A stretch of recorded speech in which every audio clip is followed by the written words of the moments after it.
Now, Elizabeth Clare Prophet. She is a mystic, writer, lecturer, and spiritual teacher. But first and foremost, she is a messenger for enlightened spiritual beings called Ascended Masters. As a messenger, she is both spokesman and scribe, speaks and writes down the words of the Masters. In this role, she has recorded some of the world's most beautiful and profound spiritual teachings.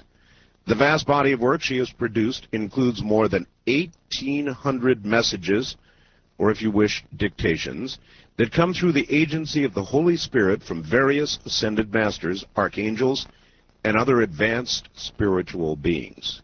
She and her late husband, Mark L. Prophet, have published more than 75 books, wow, on the teachings of the ascended masters. These include the bestsellers Saint Germain on Alchemy, The Human Aura, The Lost Years of Jesus, and The Lost Teachings of Jesus. And I have much more I could read about Elizabeth, but instead I will simply go to her. Elizabeth Clare Prophet, welcome to the program. Thank you so much for having me. It is a rare opportunity to be able to interview you at all. You don't do a lot of them, do you? I haven't done it recently, but I'm going to get back on track. Back on track, huh? Right. I think I would rather have you sort of tell your own story, Elizabeth. In other words, when Elizabeth Clare Prophet, the regular woman, came to be changed. I had a profound changing experience when I was 4 years old. And this was the beginning of my spiritual life in this incarnation. I was playing in the sand in my sandbox that my father had built for me. It was a beautiful day. It was blue skies and clouds, and my parents had beautiful gardens that we worked together in, and all of a sudden I found that I was no longer in Red Bank, New Jersey, playing in my sandbox, but I was on the Nile River in Egypt. Egypt? In Egypt. And there I was, 4 years old still, but I was in a different life, and I knew I was in a different life. Mm-hmm. And there were people around me. There was a governess or an attendant, and I was slipping the sand through my fingers, and after I was there for a while and got a hold of where I was and what I was doing, I came back almost on those clouds, back to my play yard, back to my sandbox. And when I collected myself, I ran up to the back door and I called my mother and I said, "This is what has happened to me. Please explain it to me. What did happen to me?" And because I have had a wise mother, she did not deny me. She told me in very simple terms that I had remembered a past life. So that was the beginning of my understanding that I had a mission. 3,300 years before, I had lived in Egypt in that life at the time of Akhenaten. And I recalled it, and I also saw very clearly in Mark Prophet, my late husband, the very same profile of Akhenaten. Elizabeth, can you recall when you were in Egypt, can you recall a physical form? Can you recall, in other words, was it with the clarity of a conscious experience in the here and now, or was there something different about it? It was very concrete. It was as simple as sand flowing between your fingers. I was just as real and concrete and physical in my own sense of it, at least. And there was just nothing to it. It was as easy as, it was soul travel when I knew nothing about soul travel and the word hadn't even been coined. Yes, a lot of talk about it now, soul travel. So that began an obvious change for you. Well, I then decided, well, I have to find a church. I have to find out about God. I have to find out what Jesus wants me to do because I know I have a mission in this life. And so I went to every church in town, and I found that much of what was being said was like a milksop. It really wasn't getting to the core of inner communion with God as a mystical path, as something we live every day of our lives. And I was finding a Christianity that I knew was not right.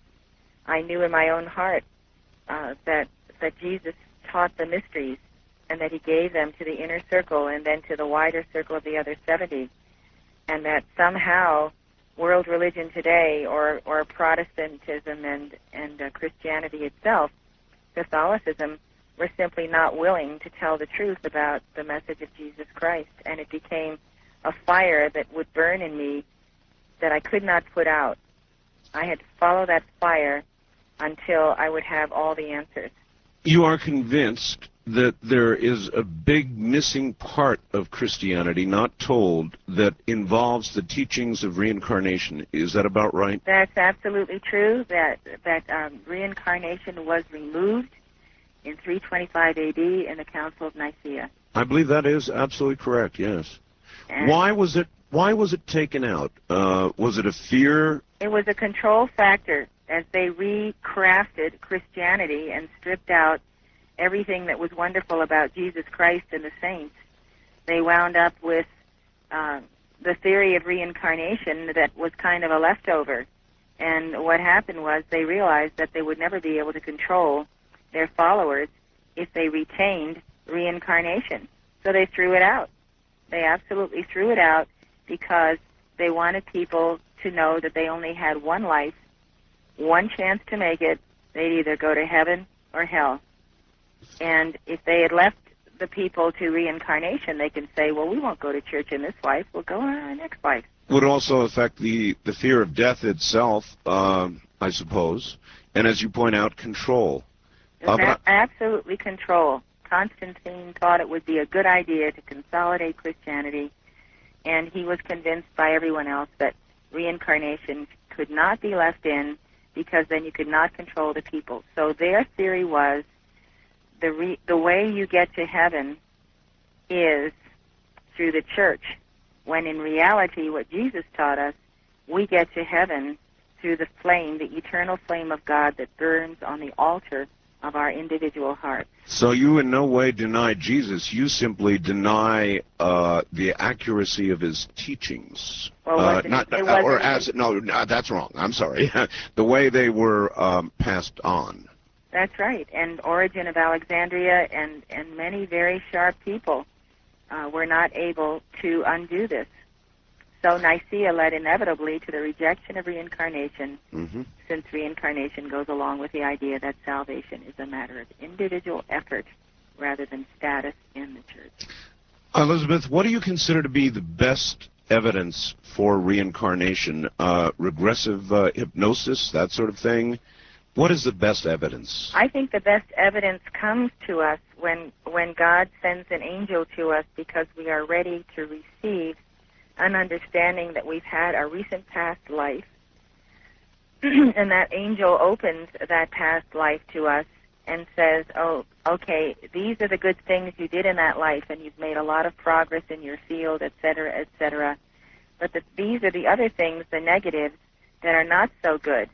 So the angel comes to warn you, get on the track of love, because love is the fulfilling of the whole law, and move on with your life. Well, I believe that. So I think that when we are ready, we don't even need to have hypnotic regression, because God comes and tells us about our mission.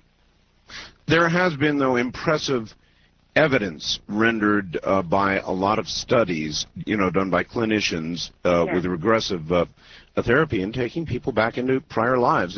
That's true, and I'm sure that a lot of it is accurate, and some of it may not be accurate. But people are trying because people want to know, what is the continuity of life? It's the biggest question of all. That's right.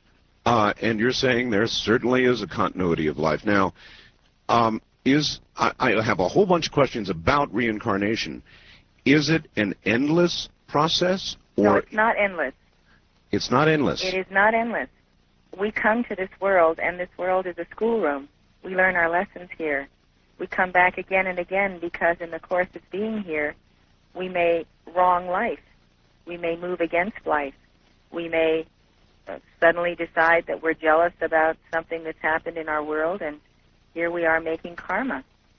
So on the path of reunion with God, it must be a path of love and a path of the Holy Spirit, and it must be individual to us within the innermost recesses of our being, the secret chamber of the heart.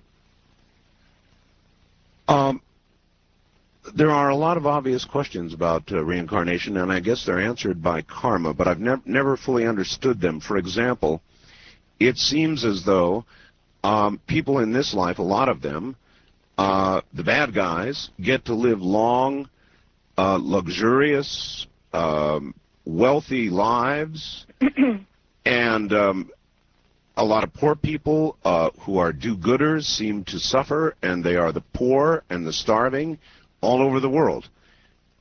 It just sort of doesn't make sense to me. Well, Paul says, God is not mocked. Whatsoever a man soweth, that shall he also reap. And what we are doing and what we are seeing is we are reaping the good and the bad of our past lives. And we are sowing again, hopefully, for a better harvest. And because we do not see that these power people are themselves have a tremendously heavy karma and that God is dealing with them, then we begin to feel, well, God is unjust. Whereas if you take the poor people in the world who have nothing, they have a certain karma that they are working through also. And we can help them by our love, by sending them food, clothing, and so forth. I mean, we are here to help the poor.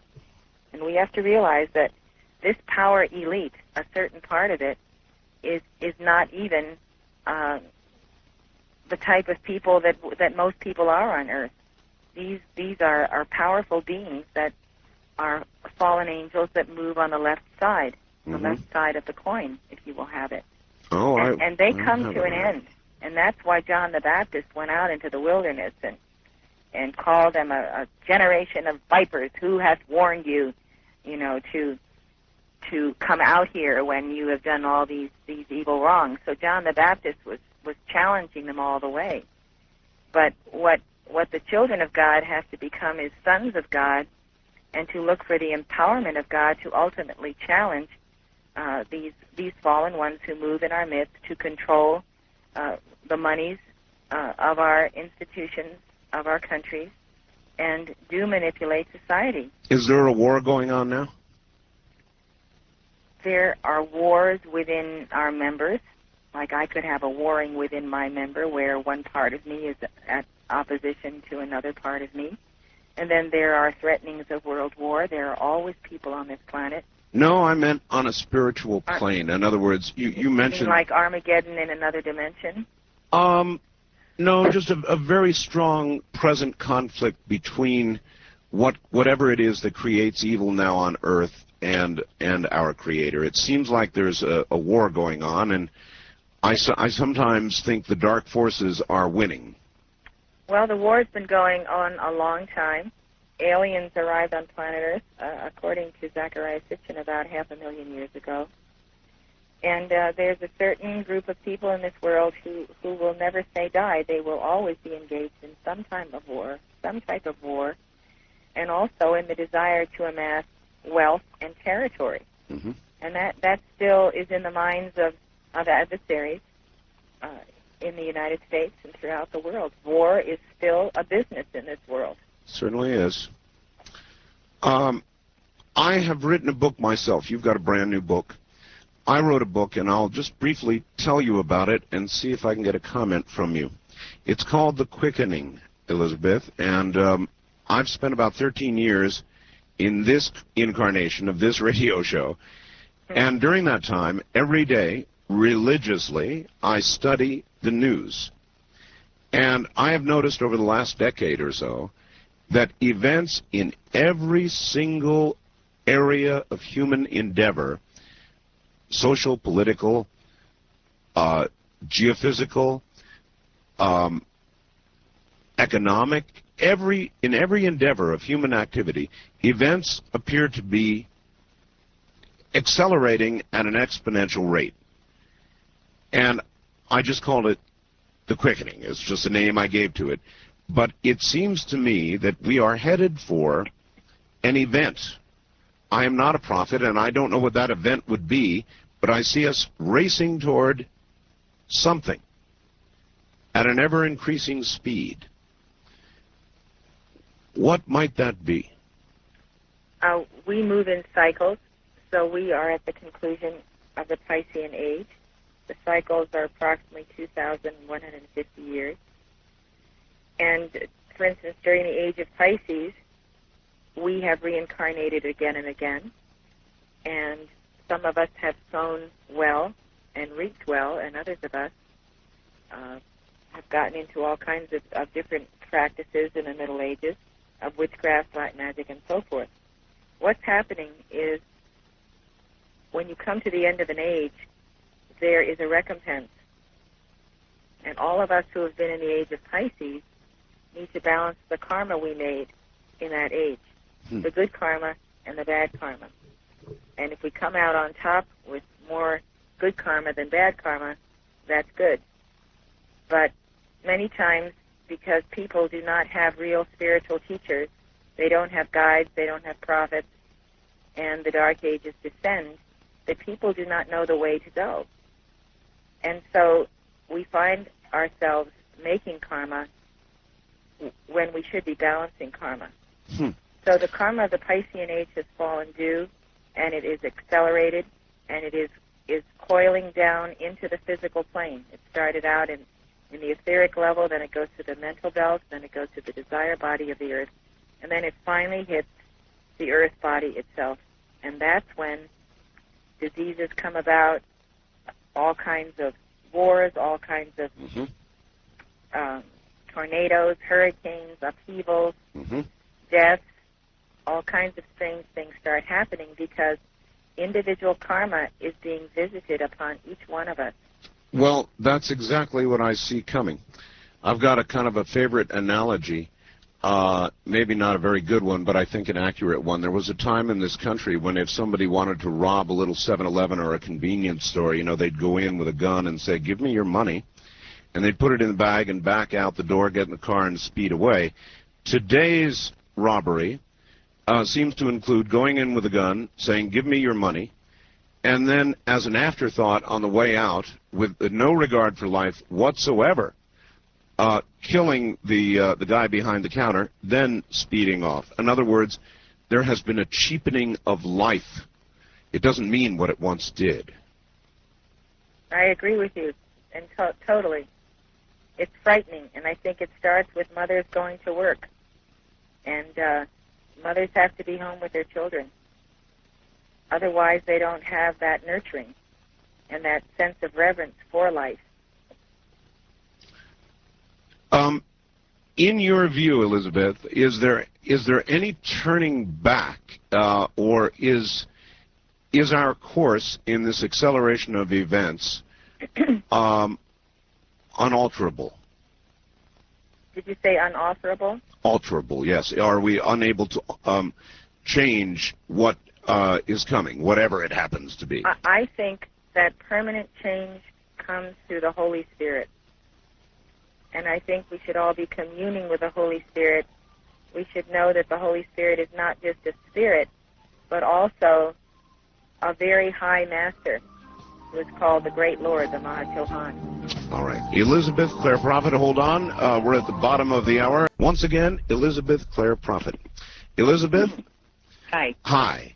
I would like to deal with, a little bit with you, with the essence, or what really is on what we call the other side.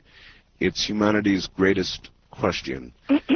Is there any simple answer to it, or is it a complicated answer? In other words, when we die, what occurs? Where do we go? I'm very grateful that you brought this question to the fore, because I wanted to talk about suicide. Good. Suicide is not an out. And in reality, those who commit suicide find out very quickly that they do not move from where they committed that suicide. They don't move. Yes, they do not have the skill of locomotion. They have a soul, but they no longer have a functioning body. They have a mind, but they cannot use the physical body any longer. So the first thing they find out when they commit suicide is that they can't get anywhere. They're stuck. So whereas this group of individuals thought that they were going somewhere or other to a better place, they did not really know the rule or the law of suicide, where I've seen it over and over and over again. The person who commits suicide, his astral body, the part of him that is not physical, simply gets stuck there.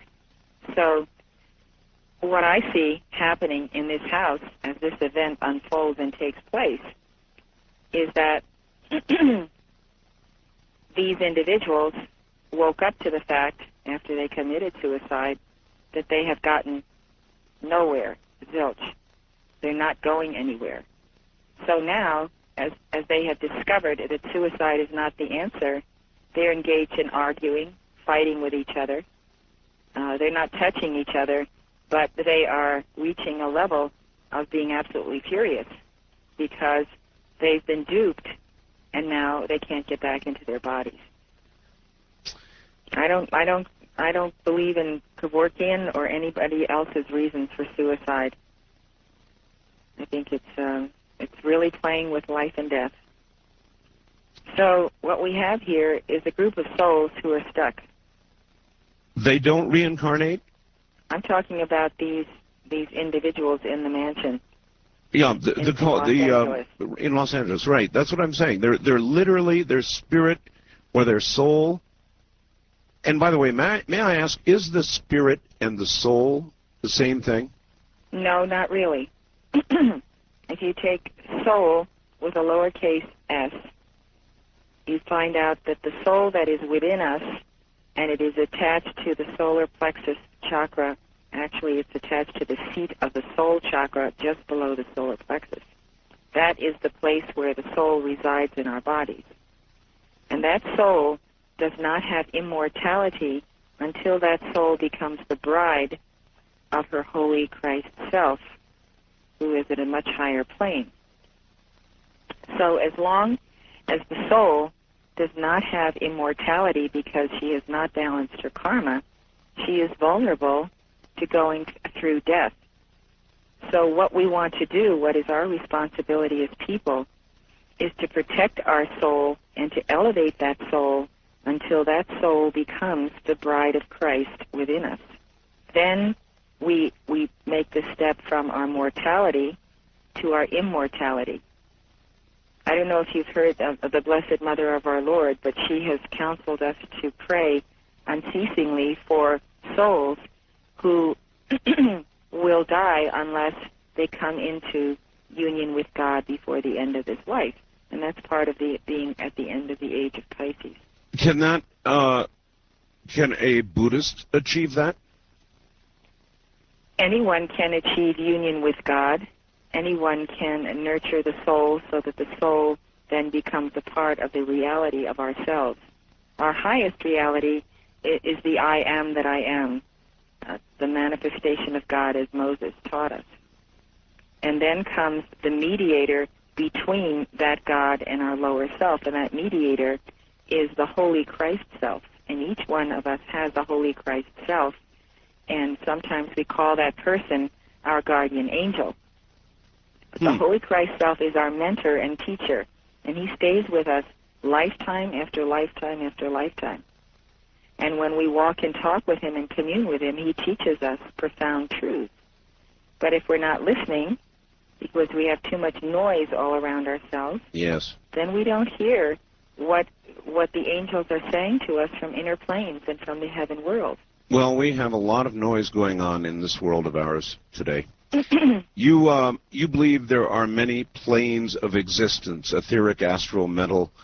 But many divisions of those planes, according to what people have done in their previous lives. So many divisions. Many divisions, yes. The very high levels of the heaven world are in the planes of nirvana and beyond.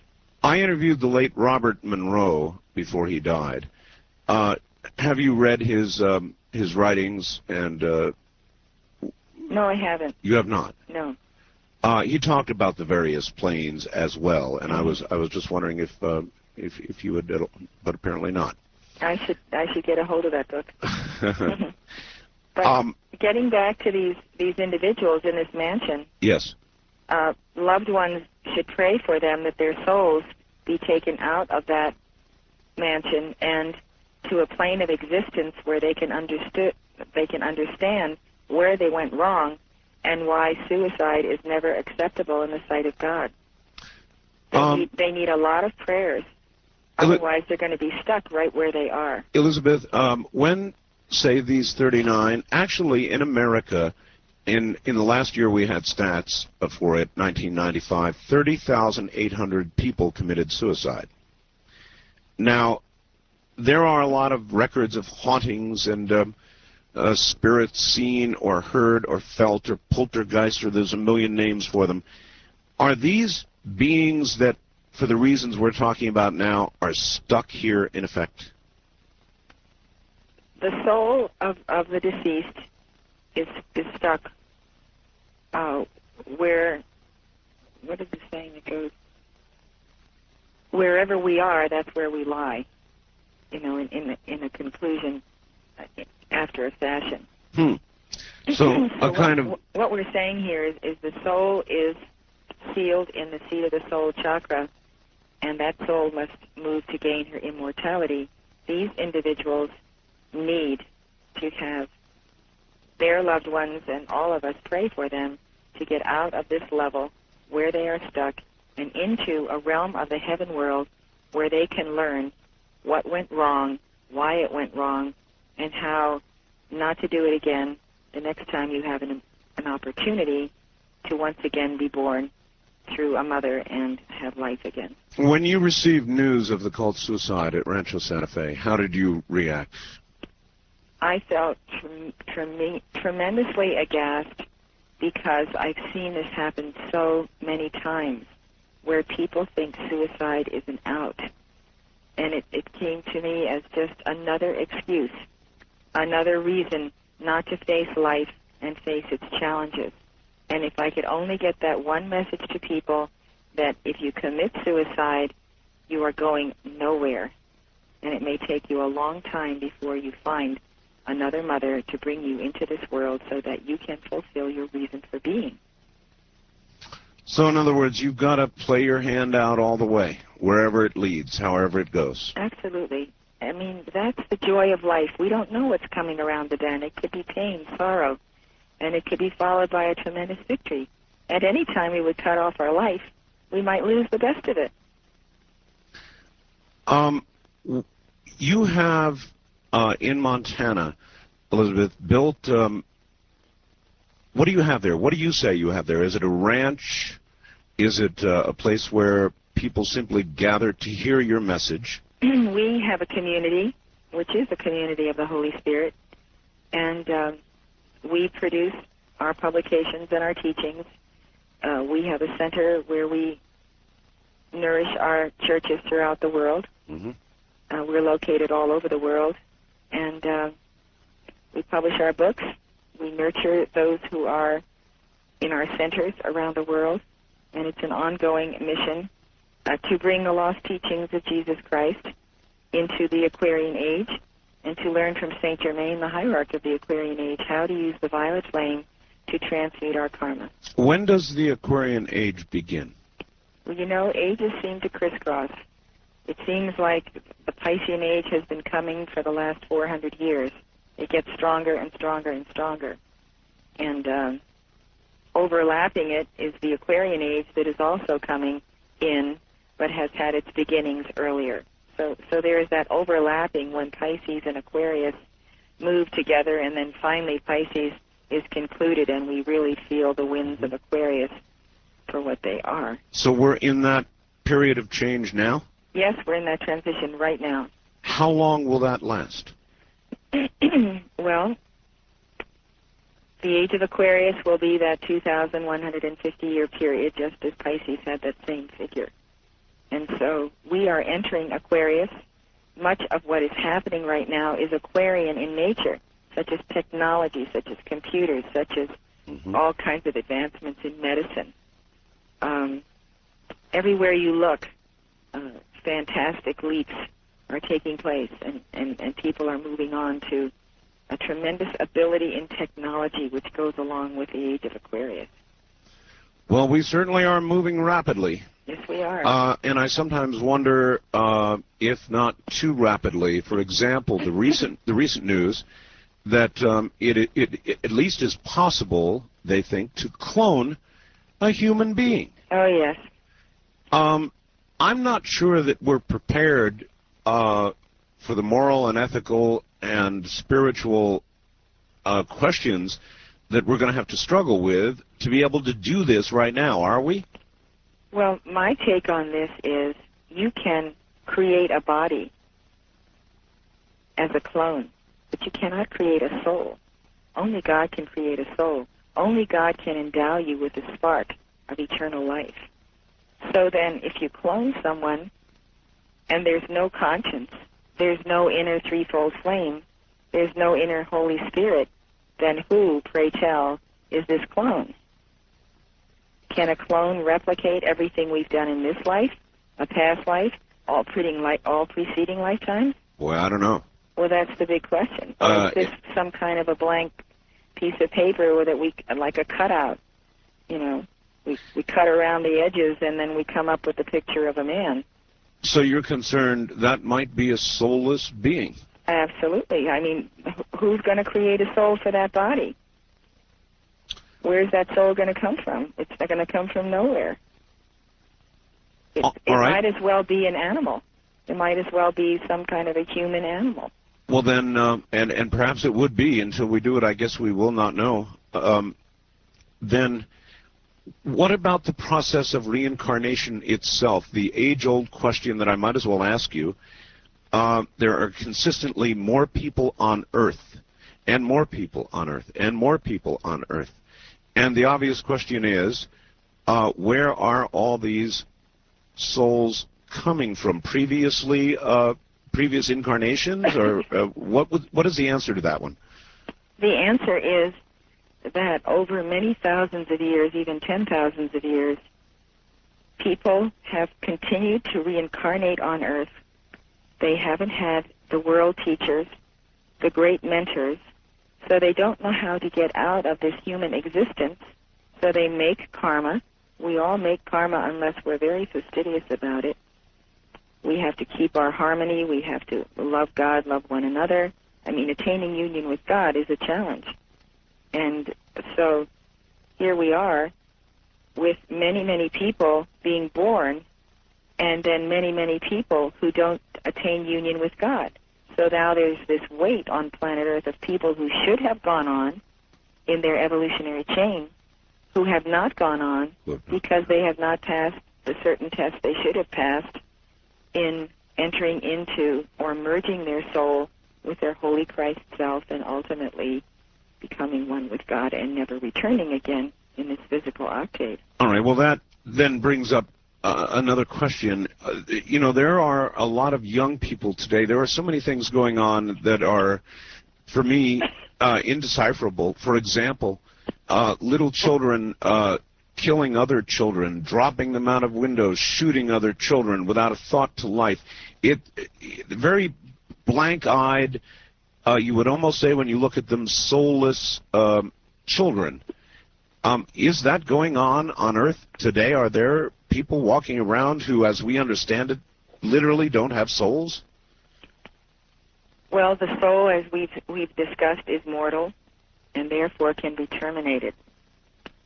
Then you have these individuals such as children, but these children have reincarnated. The question is, what is their background? How can a child of 6 or 7 or 8 kill another child or a baby? We have to look at that person's past life. What was he doing yesterday and before he was born? How was he mistreated? Who moved against him that made him cry out against society and therefore commit a crime against a child? So therefore, if we see societal conditions degenerating at a pretty fast pace, what does that say about future incarnations and karma? Is there hope that it's going to get better, or will it continue to deteriorate? See, this is what Christianity has done, and it really is evil, because Christianity says that you can sin, go to the altar, confess your sin, and be forgiven. Right. And that's it. Right. Now, this is a grave disservice. People have bought it, and so they say, well, I'll just go and confess, and maybe I won't even confess at all. I'll just take life at will, anytime, anywhere I please. Well, it's kind of like a Fat Tuesday, I guess, huh? Where you can go out and sin to your heart's delight, and then you've got to get real religious for a while, and it's apparently forgiven. Or sin on Saturday and confess on Sunday. I have always had a hard time buying that concept. Once you've committed something wrong, it seems to me expressing sorrow over that doesn't change it in the end, does it? No, but we have a record of what happened, and Saint Germain has come to our rescue with his gift of the violet flame. And the violet flame of the Holy Spirit is actually an energy that transmutes our wrongs so that we don't have to keep carrying them. So what I'm going to be teaching this coming weekend is how to use mantras, how to use dynamic decrees to call forth the violet flame to transmute errors that you have made.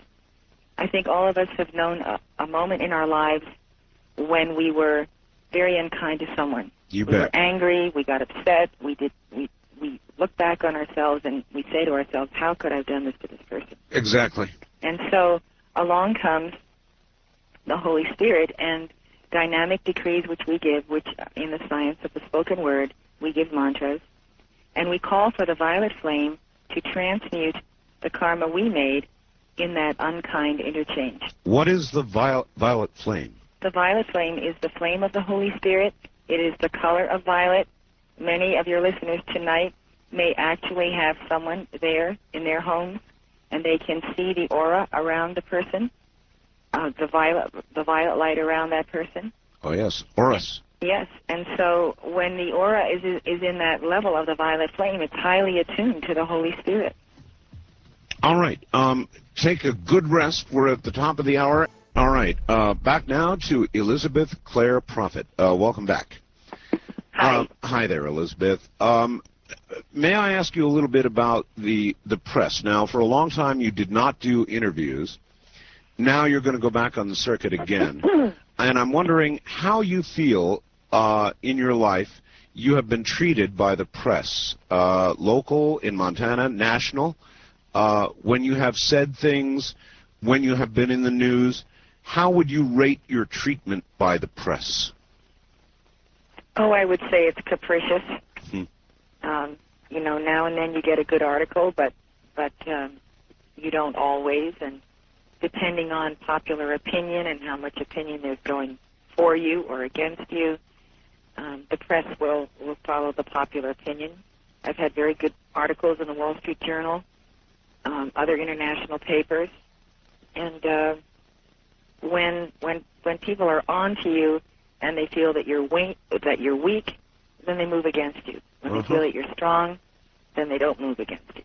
It's kind of, it's kind of an up and down thing. It's like the stock market, as you were saying. Well, that's right.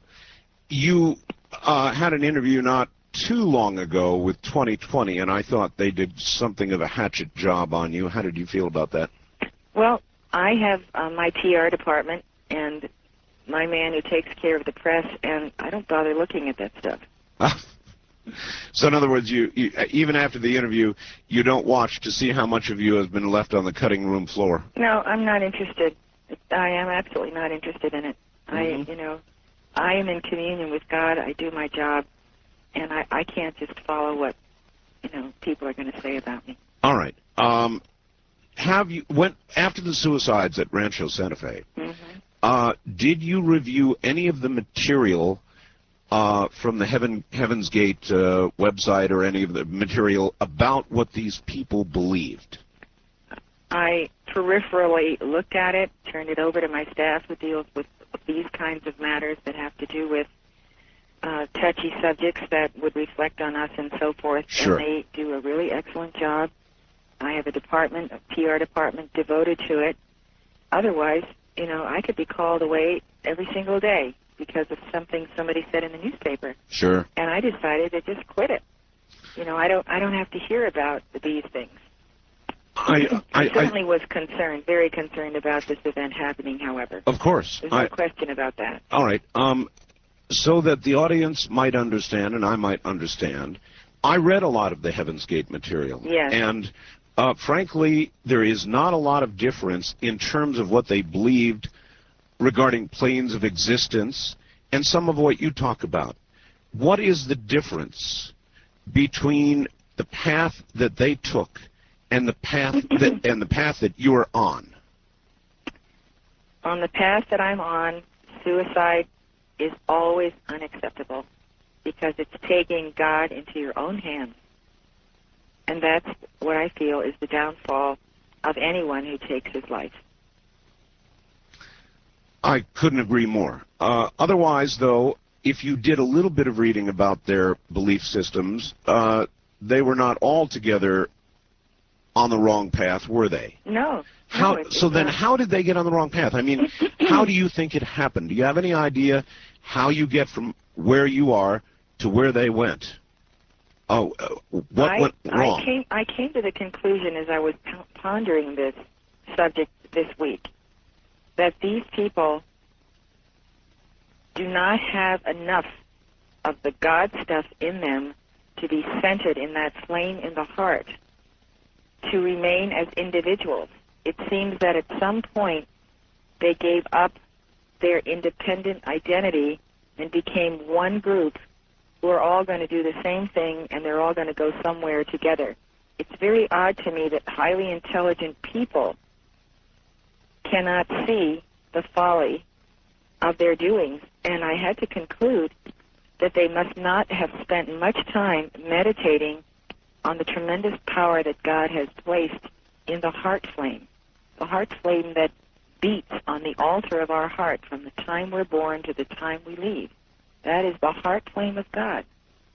And when you have that, live that, walk and talk with God, you become very individualistic. You know, you go back to the prophets and to Moses and the great lights that have come down to us. These individuals are not going to be moved because there's 38 of them or there's 37 of them. These people are not moved because they have a separate identity. And these people seem to not have had a separate identity. They saw themselves as almost like a flank of birds, you know, one whole. All right, well, the lack of a separate identity is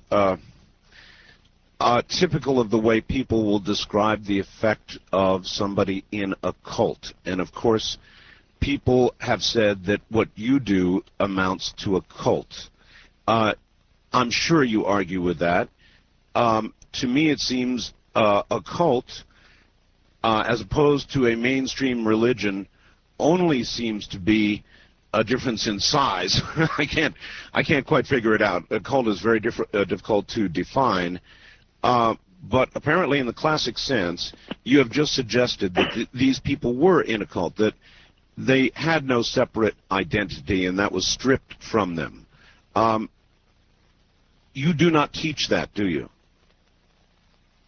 I don't teach what? You don't teach that. In other words, you don't, in your teachings, strip individual identities. On the contrary, if you just look at the chart of the I Am Presence that is at our high altar, you see that each individual person who is a son or a daughter of God is centered in the Holy Spirit, centered in the Mentor, the Holy Christ Self, centered in the threefold flame. And that empowerment comes from within. It doesn't just come from without. It comes from the deep knowing that we have a part to play in God. Can people, right now, organized religion, except perhaps at the edges, is shrinking in size rapidly. And so it is reasonable then to ask whether it's possible for people to get back to God without returning to organized religion. Well, organized religion is kind of takes in the whole waterfront. Sure. Depending on who is the pastor, who is the teacher, who is the leader, whether that leader is up there carrying on histrionics and, leading people astray, or whether you really have profound leaders who walk and talk with God daily, who listen to the inner voice, who obey that inner voice. These people are the ones we want to follow. You have spoken with and transcribed messages from ascended masters.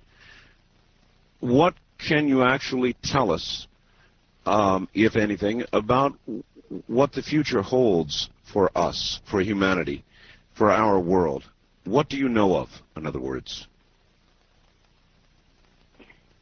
In terms of the future, God has given every individual on earth free will.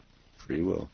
And these souls who took their lives also had that option of free will.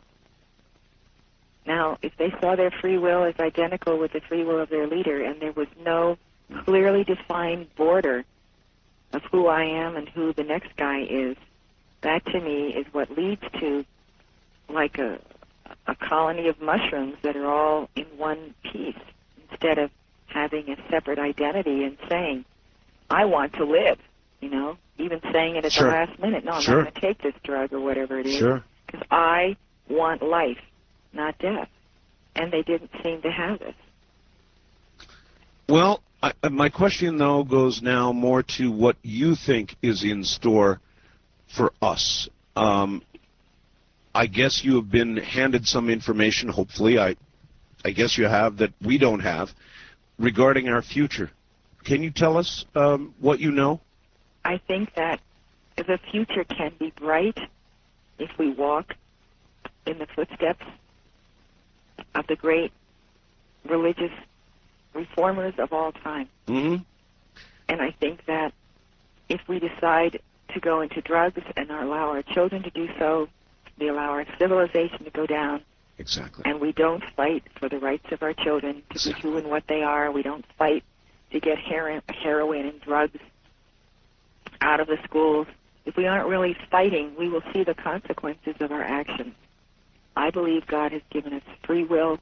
We have to take that free will and use it wisely, see what's happening, band together with our neighbors, and work for the betterment of our youth. Well, that's what ought to happen, but Elizabeth, that doesn't seem to me to be happening. It happens in many places where there is a wholeness, where there is the green shoot, where there is life.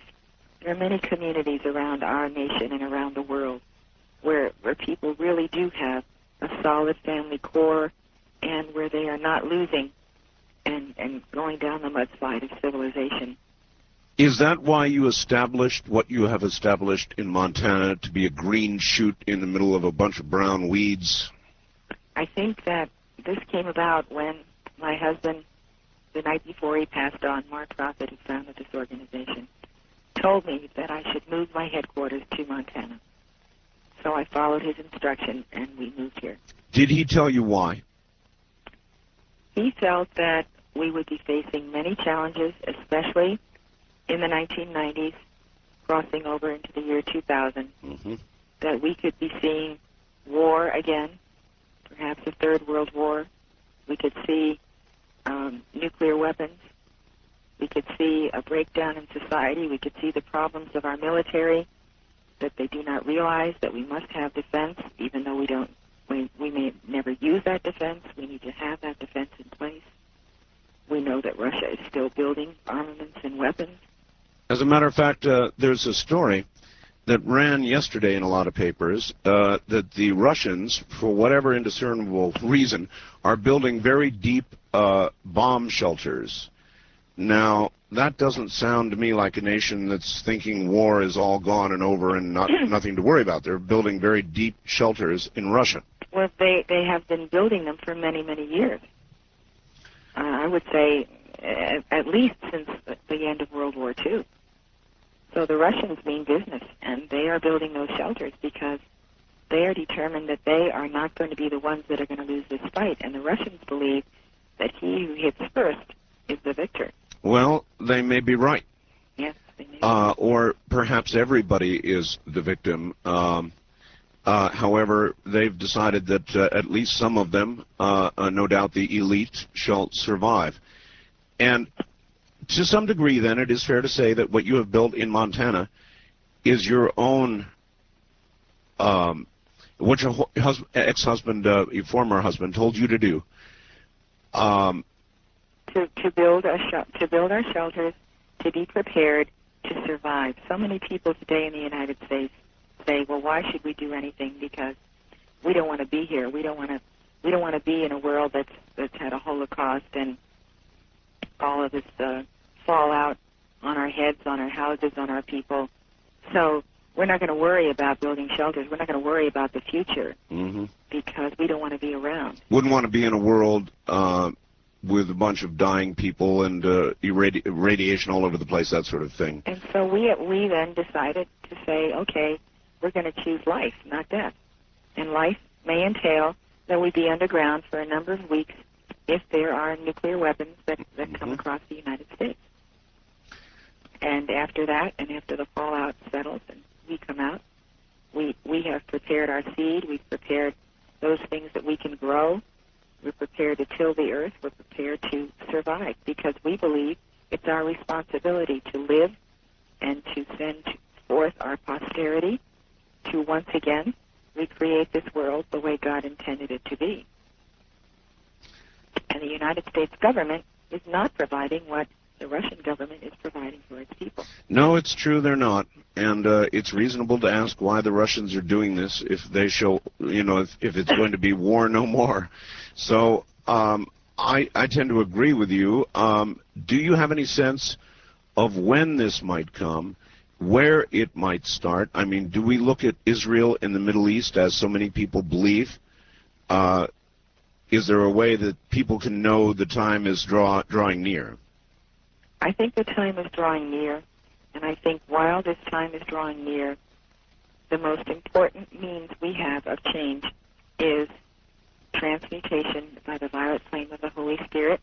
And if you like, I'll be happy to give you an example. Please. What a violet flame decree is about. Yes, please, do. Okay, this decree is called I Am the Violet Flame. When we use the name of God, I Am, we are saying God in me is. God in me is the violet flame. So this is how I would give this dynamic decree. I am the violet flame, in action in me now. I am the violet flame, to light alone I bow. I am the violet flame, in mighty cosmic power. I am the light of God, shining every hour. I am the violet flame, blazing like a sun. I am God's sacred power, freeing everyone. That's a simple decree. The energy comes from the I Am presence. We are directing the violet flame into action in our being. We bow to the light. We invoke the cosmic power of God.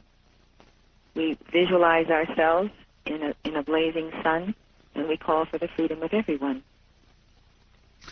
So, you are not what happened in Rancho Santa Fe. You are not a group of people prepared to bring upon their own apocalypse, which is what I think eventually occurs to most cults who feel it's on the way. When it doesn't arrive, they then create their own, bring upon their own. You are simply saying that you are preparing for what you believe is coming, and if it does not come in your lifetimes, that's just fine, but you vote for life, not death. That's right. And that's what Moses said on his deathbed. He said to the children of Israel, choose life, not death. You are going to be speaking, I think, in San Diego shortly, aren't you? Yes, I am speaking in San Diego. April 12th and 13th at the, let's see, Wyndham Emerald Plaza Hotel. Is that correct? That's right. How do people find out about that? Well, our seminar is April 12th, Saturday, and April 13th, Sunday, from 1 to 6 p.m. on both days at the Wyndham Emerald Plaza Hotel in the Crystal Ballrooms 1 and 2. That address is 400 West Broadway, downtown, on West Broadway and Columbia Street in San Diego.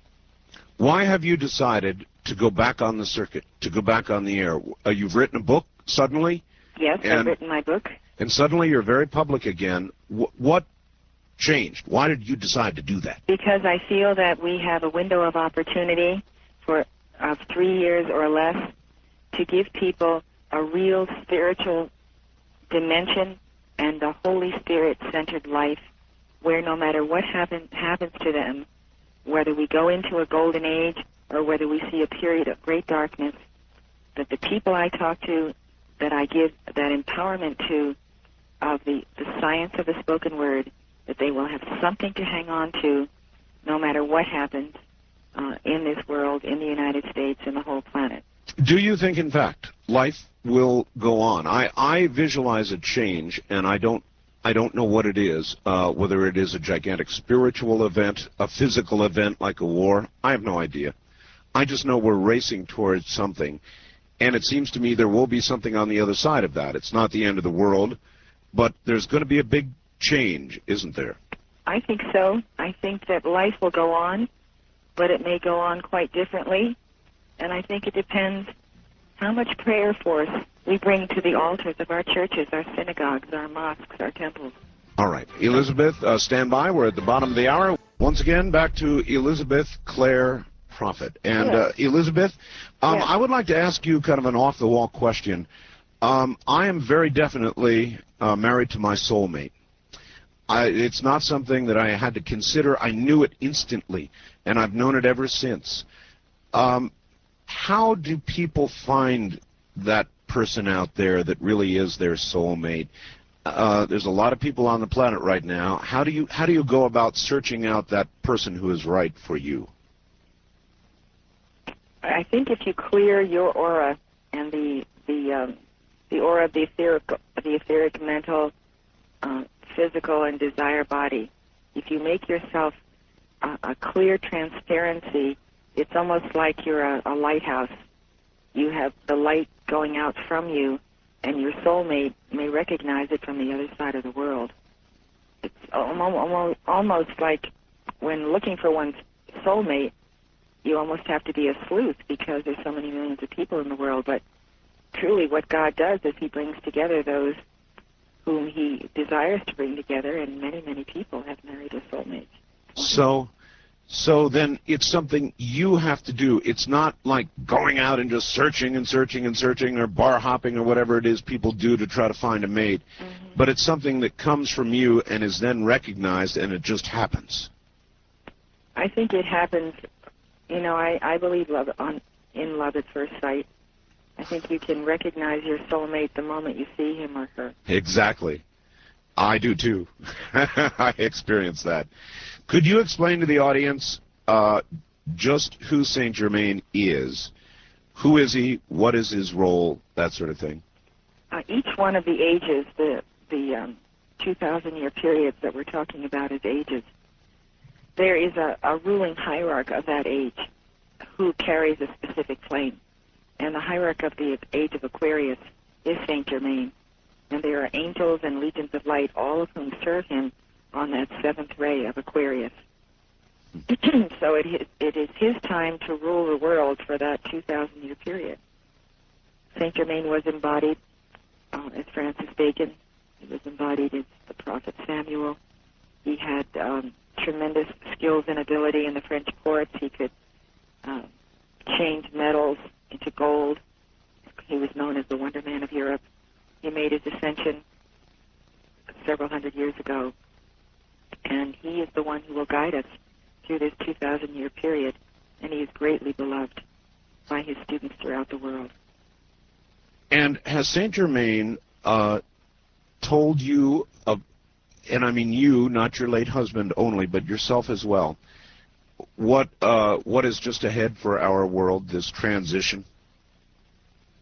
I think that if we all recognize that we are facing major challenges in our homes, in industry, all over the world, in our government, and we can meet those challenges by praying daily.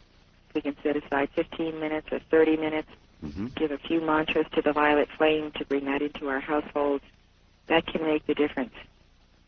We need to realize that we need Saint Germain. He's here for us, and we have to call to him, and we have to say, beloved Saint Germain, help us to right this planet. Help our families, help our children, help the world. And we have to implore on our knees before God that God might give us intercession through Saint Germain, through other saints in heaven.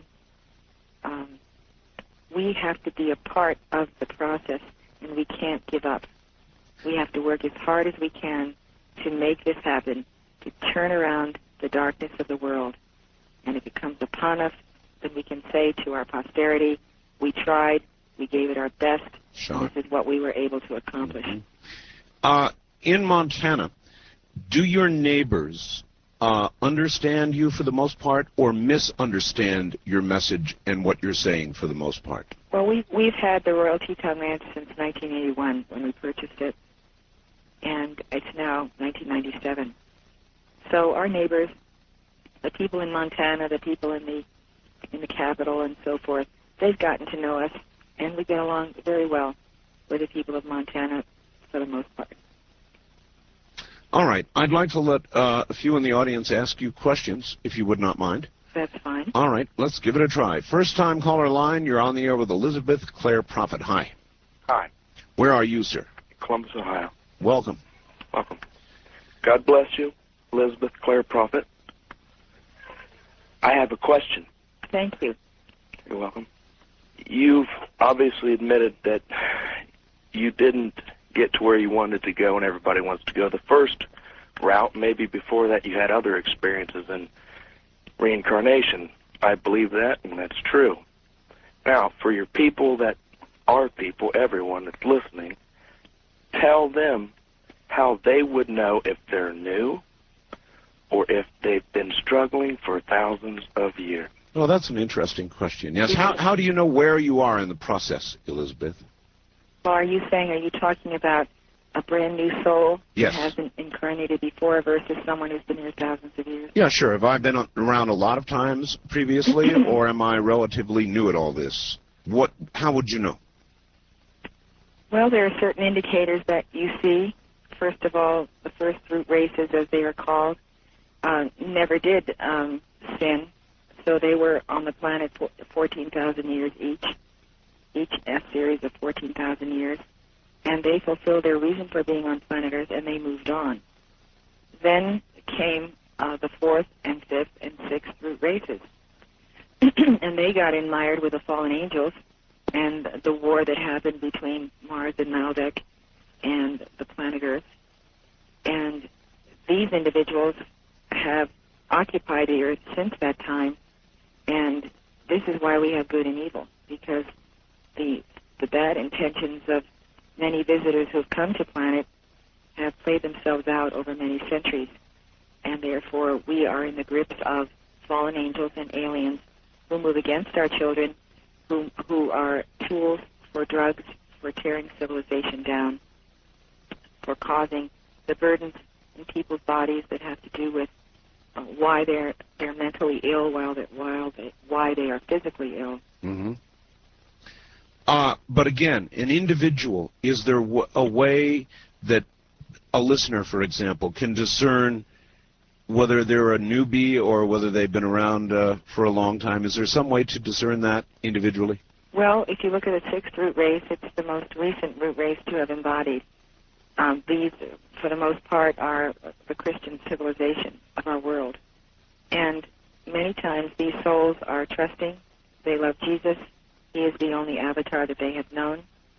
They follow him with all their hearts under many denominations. They're sincere. They're servants of God. But they may not quite have a background of remembrance of past ages. They may never have been on Atlantis. They may never have been in Lemuria. And so, compared to those who have, these souls are young souls. Huh. So they have less experience.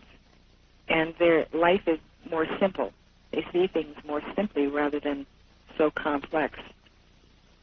And for many Christians, the goal is to attain union with Jesus Christ, to be saved by him, and to enter the heaven world. And of course, according to what they've been taught, reincarnation does not exist for them.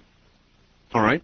Wildcard line, you're on the air with Elizabeth Clare Prophet. Good morning. Good morning. Where are you? Seattle. Seattle, okay. I had a question when you were talking about suicide and the souls being stuck, and then you said that it would be hard to find the mothers. Well, I would like to have another child, and I have friends that are hoping to have more children, and I was wondering if you could explain that.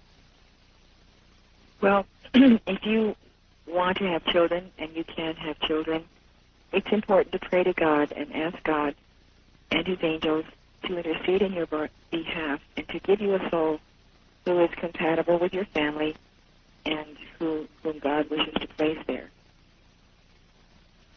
In other words, I would put it in the hands of God rather than to volunteer for such and such a soul that you really do not even know. God assigns the souls that he sends to us, and he does a very good job of it. So we should take what he sends us in terms of our bearing our children. all right. We talked, Elizabeth, about cloning, and you said that a clone may well not have a soul because that's given by God, not man.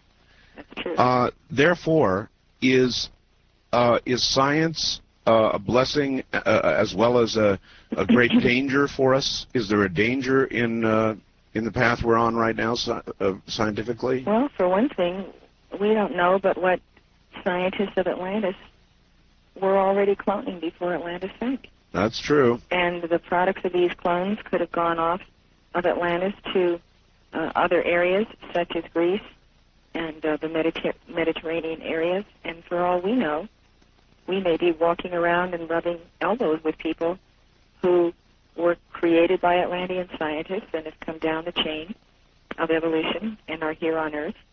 And we call them soulless ones. You said something that I would like to try and understand. You said that a lot of the new souls would be the pure people. They're younger souls. Younger souls. They haven't had as much time to make negative karma as people who've been here longer. Right. My traditional understanding of reincarnation was that you get it better, or you're supposed to be trying to get it better each time. But the way you've explained it seems to suggest that the older souls are the more evil of the souls. They have had time to learn the evil ways. Or is there a great curve where a soul becomes more evil and then begins to correct for that with karma? I don't distinguish quantities of karma between those of who have been on the earth longer as opposed to those who have been on the earth at a lesser length of time. What I'm saying here is that if you come in as a younger soul because you have reincarnated for the first time in the Piscean age, that gives you 2,000 years, period, of having been on Earth if you began to be born during this Piscean age. So what we're saying here is souls are younger. They may have less experience. They may have less development in certain areas. It's not a question of good and bad so much as it is what is their momentum of service to God and what is their momentum to service to life. Okay. So, all right. East of the Rockies, you're on the air with Elizabeth Clare Prophet. Hi, where are you, please? I'm in Chattanooga, Tennessee. Yes, sir.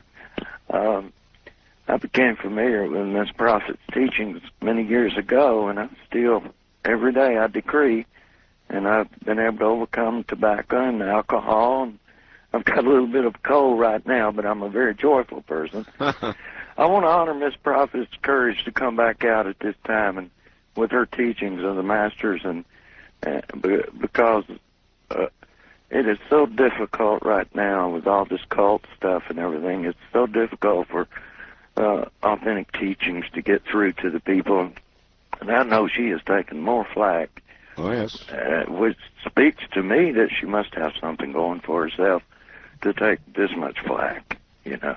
Well, sir, as you well know, I've been in that bucket here recently, too, and there's something I've noticed, and that is, and I wonder if you have, Elizabeth, that the media, for the most part, decides what the story is going to be, and then most times they don't let the facts get in their way of telling that story the way they want it to be. If they have decided that Elizabeth Clare Prophet or anybody else is a cult leader, by gosh, they're going to tell that story no matter what.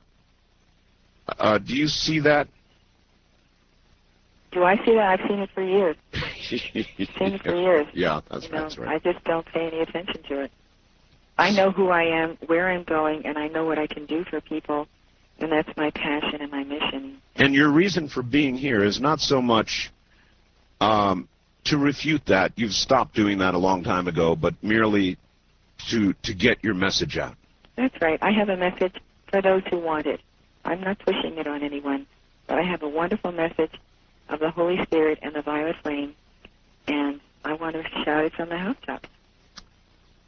You don't, your group does not kidnap people, does not brainwash people, does not lead them down the path as we hear of cults like this one with Heaven's Gate and so forth. None of that goes on, does it? Nothing of the kind.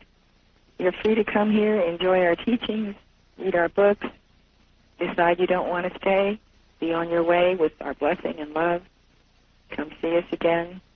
You know, we just want to help people who want to be helped. Fair enough. West of the Rockies, you're on the air with Elizabeth Clare Prophet. Hi. Hi. Hello, where are you? San Francisco area. Okay, you're going to have to speak up good and loud for us. Yes, San Francisco Bay Area. Yes. And I've been a seeker of truth all my life and studied religions, and I studied first Episcopalian, then Christian Science, and then I found these books by Elizabeth Clare Prophet at Barnes & Noble. Yes. And I started studying them, and I found them to be very full of very loving energy, and I think very spiritual, and I found there were ways in which there was much to learn about what the purpose of life is. And, you know, it's too bad that we have to try to put Mrs. Prophet through some kind of sieve and litmus test about, you know, are you crazy and do you have a cult and do they do suicides and drugs and this and that, because I think the media has specialized in perversity. And the story about Mary Baker Eddy is similar, because when she discovered, you know, Christian Science, which said, you know, people can heal themselves, Jesus healed himself, and therefore you can too, and she taught that, she was attacked from every single quarter on Earth. It seems like we're in a spiritual warfare where people are attacked if they have a message of love and healing and they just want to help others, because it seems like this seems to be the dawn of the real hardening of heart. It's warned in the Bible that, you know, the worst thing is the hardening of heart, and we all seem to be getting that way toward one another because of media sensationalism. So, you know, I would like to ask Mrs. Prophet, you know, what she would recommend is a book which someone might go to the bookstore and pick up just to investigate what your teachings are. Which book do you think they could start with? All right, that's a good question. You have written many books. Which would you recommend as a beginner? I would recommend the book that I have just recently finished, Reincarnation, the Missing Link in Christianity, because Christians are truly missing the link that they could have with God if they really understood what Christ's message was and is. Exactly how did that message get removed? Well, as we were saying earlier, the Council of Nicaea, the situation of removing reincarnation because it was a threat to the church hierarchy, because the people would not have to toe the line. They knew that they were going to re-embody. So reincarnation is pivotal, and if we don't understand it, we don't know it, what we do is we sin, and we think that somebody else is going to take care of it. So we're non-accountable. We're non-accountable, and that's a real problem. It is a very serious problem, and I've always felt it myself that, gosh, you can't just simply be absolved of wrongdoing, that whatever good or bad you do in life hangs with you throughout your life, and if one believes in reincarnation, in future lives. Exactly. So I think I do. I definitely believe that. It makes more sense than somebody being absolved just like that. And I know that flies in the face of a lot of contemporary Christian teaching, and it makes a lot of fundamentalists very angry to hear the kind of thing you're saying, because they believe, why, anything I can do can be forgiven. So how do you deal with that anger when you meet it? When I meet that anger in people? Yes. Well, I have no desire to be angry with people whatsoever. I have no desire to argue with them. I can tell that. I meant when they come at you that way. When they come at me that way, I just listen to what they have to say. And I don't try to change their minds, because most people come with a mindset. Yes. And only they can change their mindset.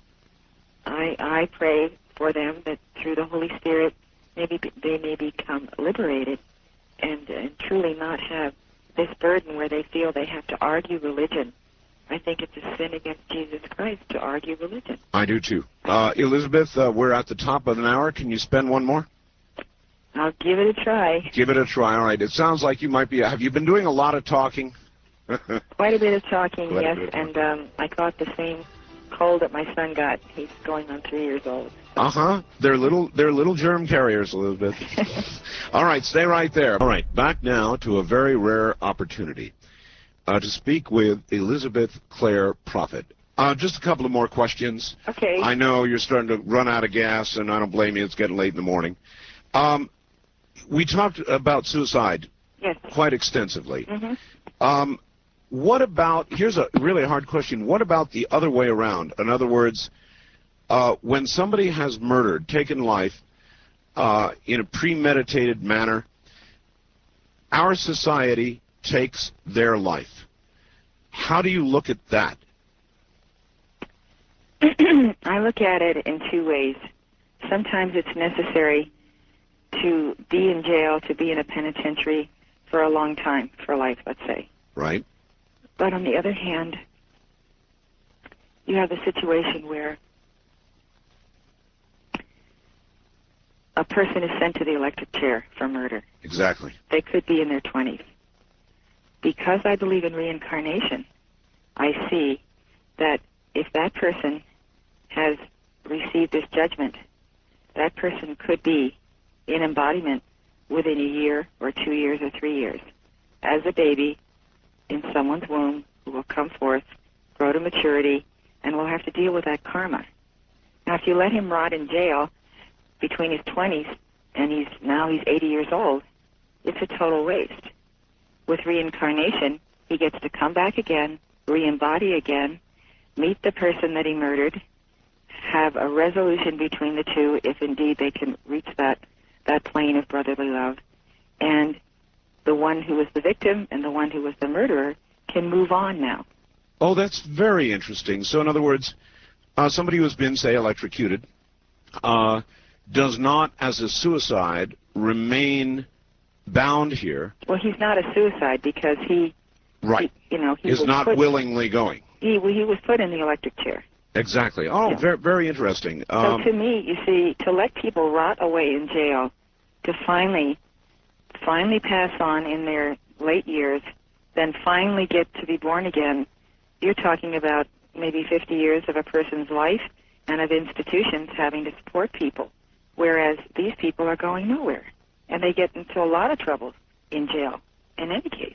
They absolutely do, and learn to be better criminals in a lot of cases. I think that is a tremendous gift that God showed me many years ago, that it's better to move on when you make a major mistake. It's better that you take your punishment, come back, and try harder. All right. Can I ask you a couple of hard questions? Sure. All right. Let me read you a fax I got, and I'm not familiar with this, so I'll just read it, and you can respond if you will. Good evening, Art. Elizabeth Clare Prophet and her church is responsible for the slaughter of nearly 2/3 of the Yellowstone National Park bison herd, which were following their normal migration patterns in search of food this winter.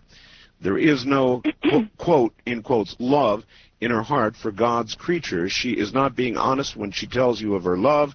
Please ask her why she is calling for the slaughter of the Yellowstone bison herd. I am not calling for the slaughter of the Yellowstone bison herd in any way, shape, or form. Why do you think Pam in Eugene, Oregon, has come to the conclusion that you have? Well, in past years, what has happened is through perhaps not necessarily handling the situation the best, the Yellowstone Park has allowed multitudes of bison to come through onto our properties. Then they have to be killed on our properties, and it becomes a tremendous mess. And so what has happened is the Yellowstone Park has become more accountable to the situation of the bison. And many bison were outside the park, not necessarily on our property this winter. They've been all over Gardner, all over the roads, all over the highways. They've been everywhere. There is also a disease problem, isn't there? Yeah, well, it's brucellosis, and that affects our cattle. And our cattle is on our ranch, and that cattle produces their young. And if the bison get near them, our cattle can be compromised by the brucellosis of the bison. I think that the herd in Yellowstone Park should be reduced to accommodate all the bison that should be in that park, so they don't need to exit the park and come on private property and then put that in the hands of the ranchers that then have to deal with the question when it's not even our problem. Okay. Hard question number 2, and I don't really think this one's so hard. On your ranch, it is said you have quite a stock of weapons. Now, I have no problem with that, Elizabeth. I have a fair stock of weapons myself. I live in a very isolated area, and frankly, the authorities who might help me if I got in trouble would arrive probably in time to draw a chalk line around my body on the floor. Not to help me get out of the trouble. I'm going to have to depend on myself to do that, and so I do. But people will, of course, look at your accumulation of weapons and attach really dire meaning to it. Well, first of all, what I want to tell you is that according to the Constitution, people have the right to bear arms. You betcha. The people who live in our community and are a part of our ranch are free to own guns as they see fit as private citizens of the United States. The church itself does not stock weapons. Individuals may do so if they are concerned that we may have a nuclear war, not the scenario we've been discussing this evening. Right. They want to be able to protect their families and their homes. And they live all up and down the Paradise Valley in a long stretch of mileage. And most people in Montana, you will find, hunt. You bet.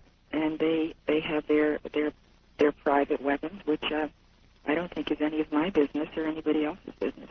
I couldn't agree with you more. And so then the guns that are possessed, not by your church, but by the individuals who are part of it, might conceivably be used if the worst occurred, if this change, and by the way, you may have heard at the beginning of the hour, and I want to ask you, have you noted that whether it's a Native American or a Catholic priest or a prophet or Elizabeth Clare Prophet or so many, many others, through different venues and visions and avenues, you all seem to be saying about the same thing, and that is that we are rushing toward a change.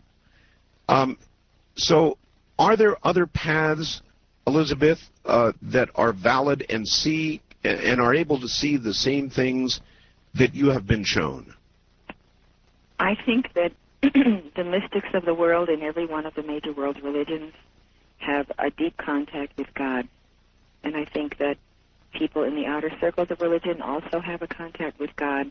And each of us needs to position ourselves in that place where we feel we can do the best by communing with God and then going out and helping people who really need us. They need us physically. They need us to help us with their children, to help us with drugs, to face this and that challenge. And so then you don't hold yourself out as the only conduit to what's ahead. every single person on earth has a conduit directly to God. They don't need me as an intercessor.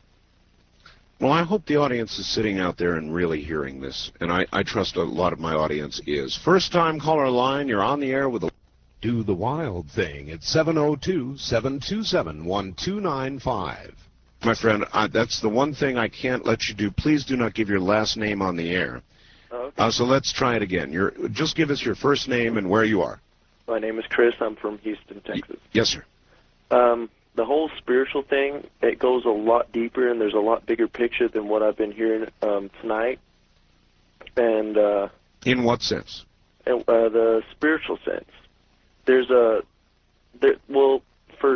a lot of years, I guess you can call them witch cults or whatever, but there's a universal understanding of life, and it's called spiritualism, and it deals with everything that lives and grows, lives off the same energy, and it's it's the same energy that the grass grows from, that puppies are born from, that everything that lives and moves, it comes from some energy, and it exists throughout the universe. It's called nature, and a lot of people misinterpret it for God. And I'm not saying that there's not somebody there that guides us. Why do you think there is some great difference, sir, between what you might call nature and I might call God? Well, I'm not saying there's a big difference. I'm saying that. In other words, what I was saying a moment ago, Elizabeth, I don't mean to leave you out of this, but I mean there are many conduits to the same message, to the same place. That's right. It's all the same. It's all the same. So we really, I think, have no argument. Do you agree, Elizabeth? I agree. All right. I think that's right. A wild card line, you're on the air with Elizabeth Clare Prophet. Hi. Hi. Where are you? Am I on? Yes. Cool. My name is Russell. I'm from Southern California. Right now I'm in Santa Monica. Okay. I'm into prayer, and I think it's almost synchronistic that you were just talking about how if you have to go to the bathroom a lot at night, if your prostate enlarged and all that stuff, in one of your ads. Yes.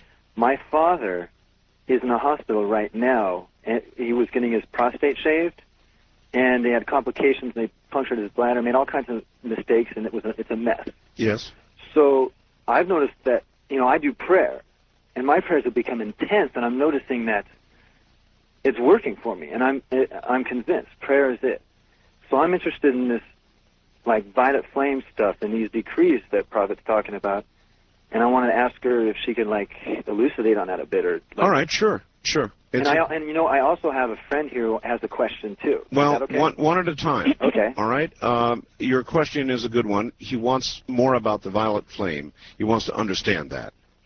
Well, may I give another mantra? Please. Okay, this one is called the living flame of cosmic freedom. It says, I am the immortal flame of cosmic freedom. I demand that all of my energies in outer concentration submit to the great God flame within my heart. I demand that all outer conditions come within effective God control. I demand that all that is not of the light be transmuted and changed, and that I be the fullness of all that which I already am. For I am the full perfection of God. I am the living flame of cosmic freedom. I am the buoyant, dancing joy of God that passes through my entire four lower bodies and descends from the heart of my presence to give me my freedom now. I am the raising power of the Spirit of light and fire, which lifts me to the victory of my ascension, and is the full gathered momentum of victory of the saints and ascended beings of all ages, to ascend back to the very heart of God and the immortal consciousness thereof. So help me, God. So there you are, sir. That's great. So I can see how that would work perfect for me. But what about when I apply it for, like, nuclear war and stuff like that? Like, I don't want it to happen. In other words, what can you do to prevent what seems to be because, like, what seems to be the so much inevitable? greater? All right. What can he do? I always go back to the power of the spoken word, so that I have set in the ethers around me exactly what I want to have happen and come into physical manifestation. So if I'm going to deal with nuclear war, I would take another mantra from Saint Germain and see if you can visualize how this looks around you. All right. I am the light of the heart, shining in the darkness of being, and changing all into the golden treasury of the mind of Christ. I am projecting my love out into the world to erase all errors and to break down all barriers. I am the power of infinite love, amplifying itself until it is victorious, world without end. How would you apply that? I sat trying to think of how that would apply to nuclear war, for example. Because when we put a shield of light around us, the light of our hearts, the manifestation of the mind of Christ, and we call for the breaking down of all barriers, we call for the power of infinite love, that is energy. We have qualified that energy with a very specific code, and the code are the sequences of the words of the mantra itself. So every syllable of a mantra carries energy. So when you want to accomplish turning back nuclear war, you start with this nucleus of the light of the heart that comes from the I am that I am that God revealed to Moses. So we go back to our source, we call God to send down shafts of white light, then we give a mantra that anchors it into the physical octave in our bodies and in the situation of your father's prostate. All right. You seem so positive on life, Elizabeth. You're obviously positive on life. It's a message that I think the masses have missed about you because the press never listens to that. They only seem to want to concentrate on trying to portray you as a cult leader. They never seem to listen to what we're hearing tonight, and so I'm glad we've been able to hear it. What is your best assessment? You're certainly optimistic about what we can try and avoid, how we can try to avoid it, but does it seem increasingly inevitable to you? I hate to hear the word inevitability because it almost becomes a prediction. You know, whatever we affirm, we become self-fulfilling. So I'm one of this person that never says die. I'm going to work and try to help God and all of the people that I know to come into a higher alignment with the reality of the universe.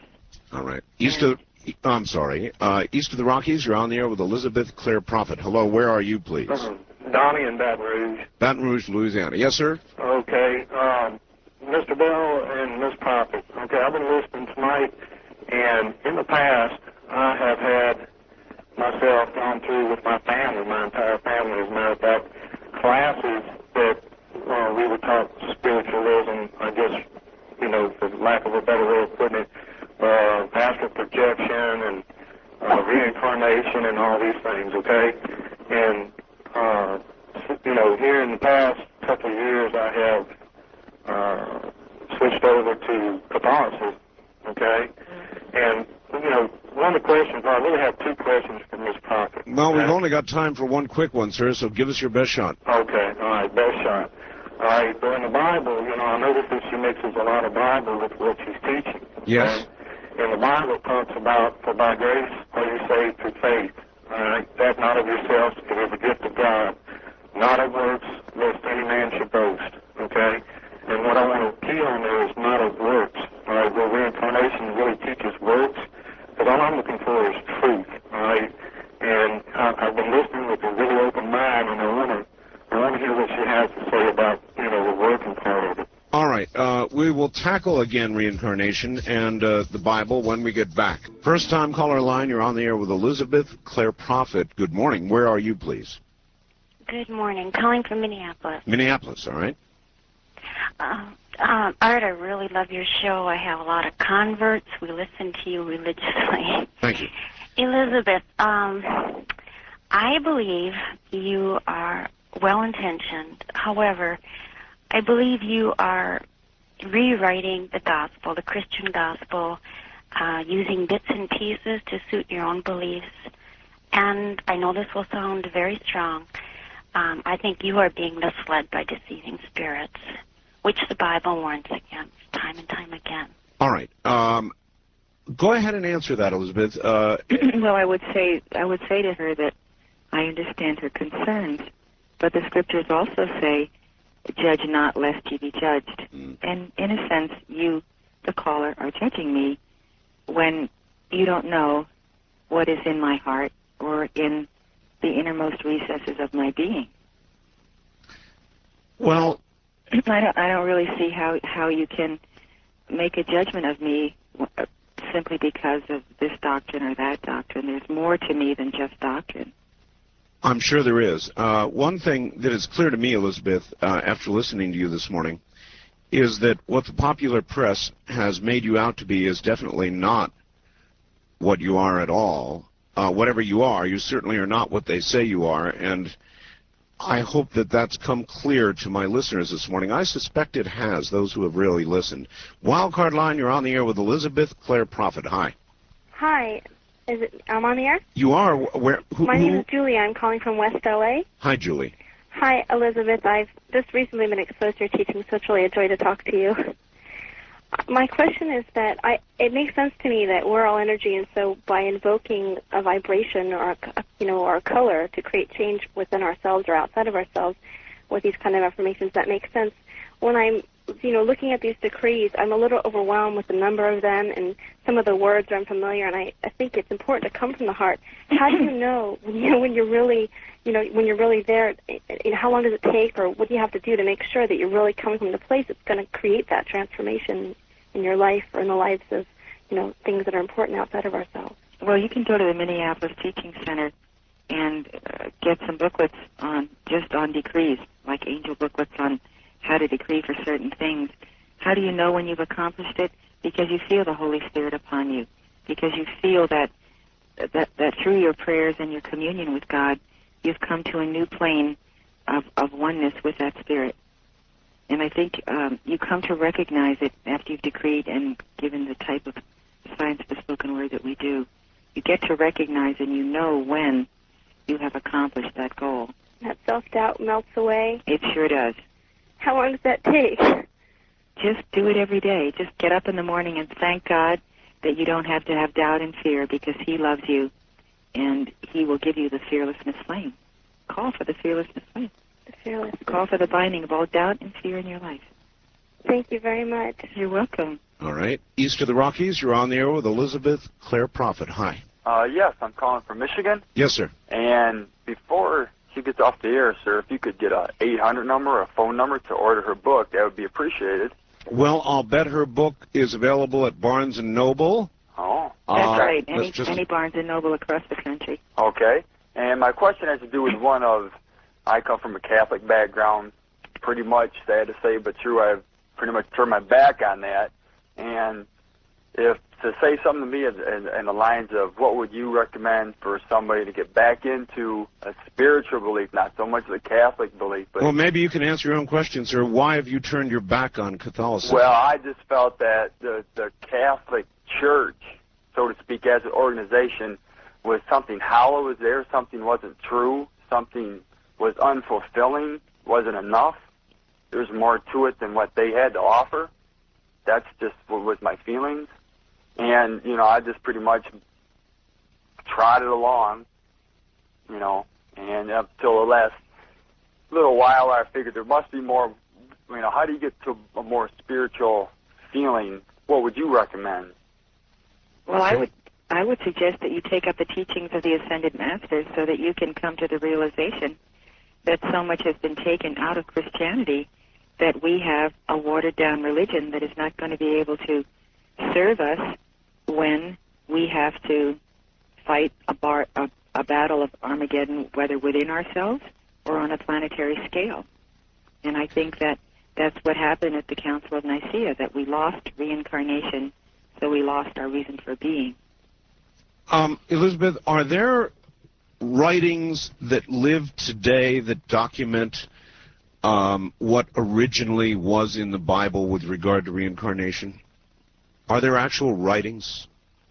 Well, you know, the main one that we look to is the Elijah Come Again story. That's what we look to, because that's what Jesus told his disciples. A lot has been cut out of the Bible. Scholars themselves are not certain. So I think that when you get to the Nag Hammadi texts and other documents that have been found, such as the Dead Sea Scrolls, you begin to get an entirely different take on Christianity, one that is strong, one that is hopeful, one that is full of love, compassion, and peace toward others. All right. West of the Rockies, you're on the air with Elizabeth Clare Prophet. Hi. Yeah, hi. This is Richard in Eugene. Hello, Richard. Yeah, good morning and bless you both. Elizabeth, you mentioned your ranch in Montana. I was just wondering where that might be, and you said it could be visited. That's right. We're at the northern entrance to Yellowstone Park. The town is Gardner, Montana. Gardner? Gardner. Yep, Gardner, Montana, and we have 8 miles of river, Yellowstone River, on our property, as well as 5 miles of continuous border with Yellowstone Park. Oh. It's magnificent. Is there a number, a phone number? Yeah, phone number is 406-848-7441. Wait a minute. Everybody's scrambling for pens. That's 406. I can give you my 800 number, 1-800-437-3366. 3366? Mm-hmm. Okay, that's 1-800-437-3366. And people are welcome to come and visit and take part if You're they like. most welcome, and we'd like to see you there. Great. You can also visit us on our website with www.psl.org. All right, and if it will help, caller, if you're used to going to my website, we have a link up there right now to Elizabeth Clare Prophet's website. All right, thank you very much. All right, thank you. And I also took the trouble to scan a very, very nice, flattering, I thought, black and white photograph of you, Elizabeth, and put that on the website as well. Oh, that's very kind of you. We're almost done. Hang in there. First-time caller line. You're on the air with Elizabeth Clare Prophet. Hi. Oh, hello. Where are you?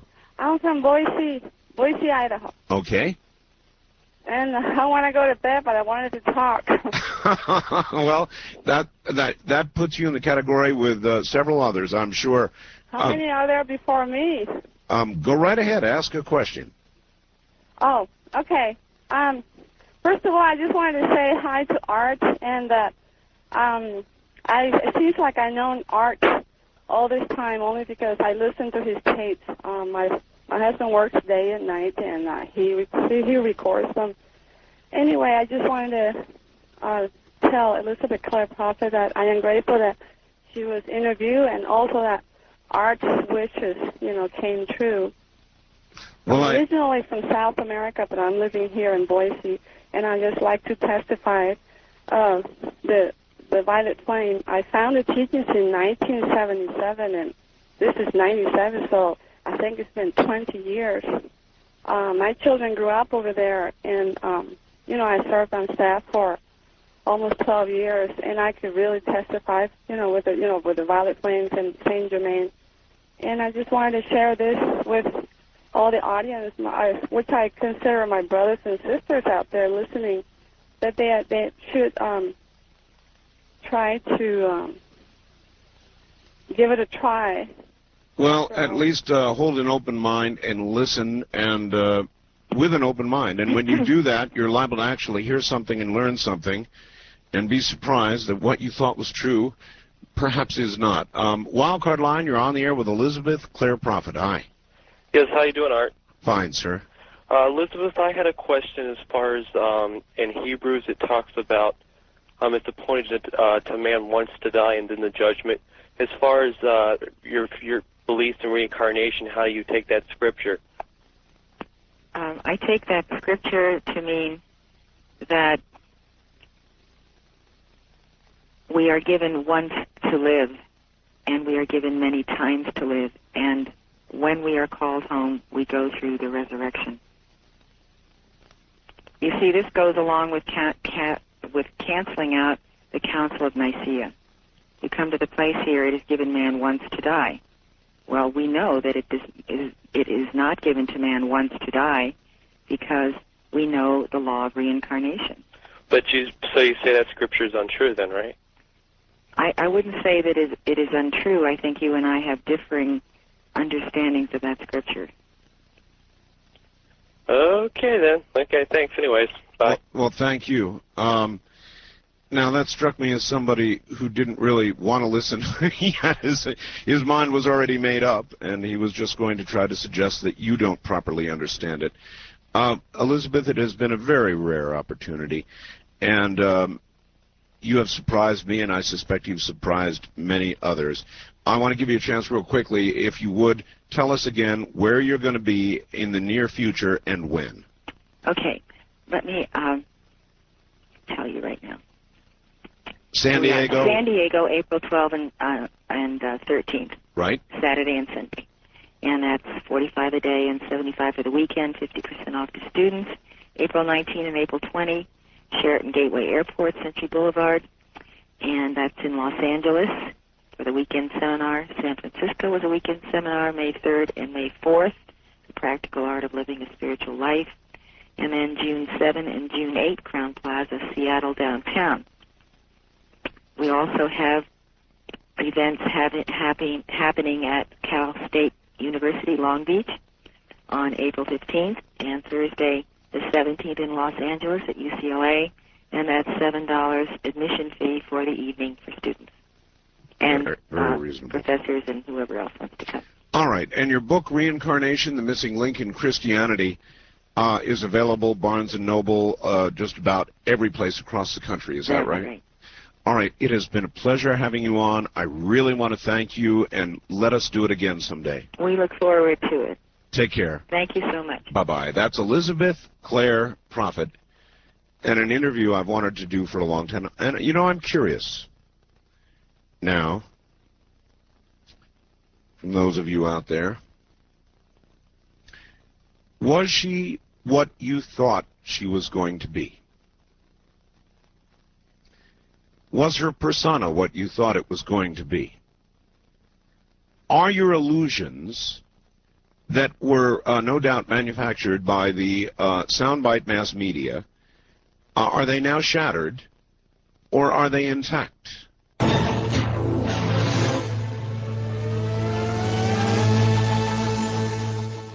We're going into open lines now. And I did what I did tonight with Elizabeth Clare Prophet very, very intentionally. I wanted you to hear her, what she really believes, and while you may not agree with Elizabeth Clare Prophet regarding her spiritual path, I think it important that you got a chance to hear her. Aside from the media assassinations that have been done. You know, all the cult business. And so I think it was obvious to anybody who really bothered to listen that she follows a spiritual path that has no relationship whatsoever to what occurred in Rancho Santa Fe. And I wonder if you would agree with that assessment, having listened to her. West of the Rockies, you're on the air. Hi. Oh, hi, Art. This is Sherman in Watsonville. Yes, sir. And I want to tell, love your show. Thank you. I enjoyed hearing Elizabeth's comments. I wondered if the next time you have her on, if you could ask her what her connections are to the original St. Germain Foundation in Mount Shasta, California. Well, that would have been a good question. What I'm curious about, sir, is what I just asked about. There's a popular conception of her foisted on the American people by the press.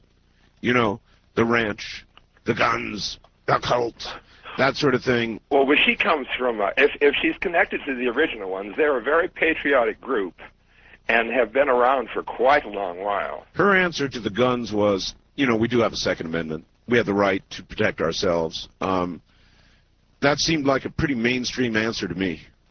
Yes, exactly. no problem with that. As I said, I grew up in the area where the original, well, as far as I understood, the original group was started, and so we were familiar with some of their activities. In fact, I talked to some of the Mr. Ballard's daughter, who was the founder of it. But I did want to make one comment, though, and then I'll let you go. Her comment about judge not lest you be judged is really actually judge not lest you be not judged, and that's the exact opposite of the intent. All right. Which is it's often misunderstood. But thank you anyway. I think we get the spirit of it. Wildcard line, you're on the air. Hi. How you doing there, Art? Okay. Tony in Las Vegas. Yes, sir. Hi, Elizabeth. I don't know. I just wanted to ask Elizabeth what... She's not here now. What's that? You must not have been listening, Tony. What's that? She's not here now. Oh, okay. Oh, I'm sorry. Well, how are you then tonight, Art? I'm fine. Hey, I just want to know, does she think we're going to have a nuclear war? Because I tuned in late. And Yes, Tony. The answer is she does. She is hopeful that such a thing can be prevented, but her late husband told her to do what she has done in Montana, and he obviously believed that there would be such a war. Wildcard line, you're on the air. Hello. Hi, Art Bell. Hello. I haven't called you in a couple years. Well, that's too long to wait. I'm the guy that used to post on your news group back before it was invaded about all those things we have in common. Like I got about 40 things that are the same between us. I see. Anyway, it seems that you were kind of affected by her, and I was kind of interested in reversing your question at what we thought to like what you thought. I've never heard you really say that you know, reincarnation seemed to be making sense to you there. Reincarnation has made sense to me for a long time, sir. A long time prior to talking to Miss Prophet. It was an honor to speak with her, but I've considered that as a possibility.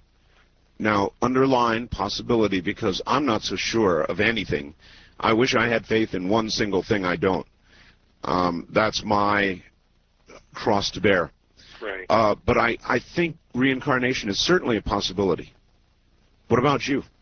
Well, I mean, I'm convinced there's reincarnation. I've had some interesting experiences, like with memories and especially other countries. You know, I had this vision, a waking vision, laying in bed of a scene in India, and there was sitar music in my ears. You have to remember, I'm not asleep here. I'm meditating.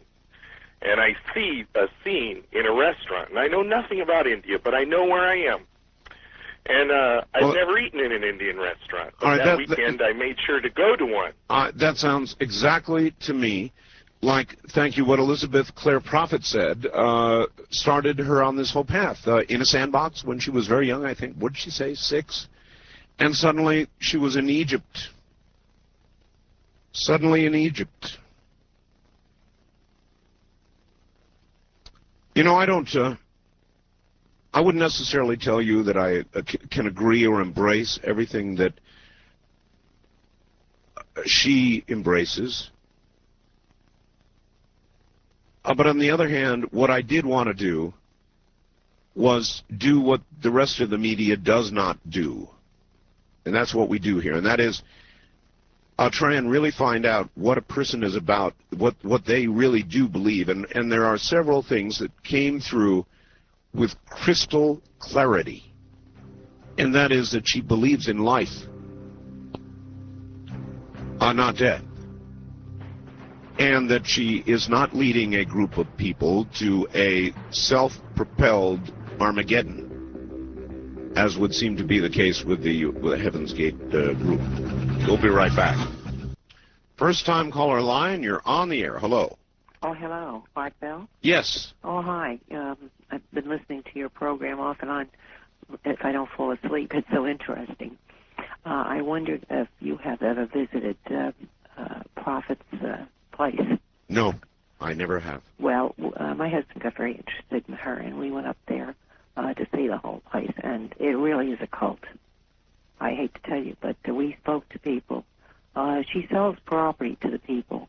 At that time, this is several years ago, Well, that doesn't make it a cult. No, but she sells it to them for $48,000, and then they have to give it back to her. And they're only allowed a strip of land there. And we spoke to people that they're terrified to go on the outside because she depicts just doom for everybody if they leave that place. And one man was terribly upset. He said he just hates it there. His wife is terrified. But I've had, but ma'am, I have had countless, her visit to come on the show to be a guest was advertised, I don't know, 2 or 3 weeks ahead of time. Right. And I've had countless faxes and emails from people who were, inside. Right. With varying opinions, but none of them said that there was any problem when they wanted to leave. They just walked out. Well, yes, it's again an inner strength. So it's not that, but what I'm trying to say is, when you're saying it's a cult, my traditional understanding of a cult is that it doesn't quite work that way. People just don't walk out when they want to. Well, I don't know how many have walked out because we could have stayed for dinner, but these people donate all their services, and there's some very intelligent people. So you were one day there? Yes, but I mean, what we saw, and we went out and that's a lot to conclude on the basis of one day and not even staying for dinner. There wasn't a smiling face in there. It was very depressing. These people there wasn't one person who looked happy, I'll tell you that. All right. Well, look, I appreciate your call, but I'm sorry. I'm not buying into it's a cult because I didn't see smiles on their faces. Or I went to visit and they didn't seem happy. God, that's so dangerous. The reason I had her on was so that you could actually hear what the woman believes, whether or not you agree with what she said. I wanted to do what most of the American media does not do, and that's actually allow you to hear what she believes, not to clip up sound bites and serve them up in an effort to shape a story the way you want it to be. Cult, guns, bunkers, that sort of thing. Did you really sense that that's what she was all about as you listened?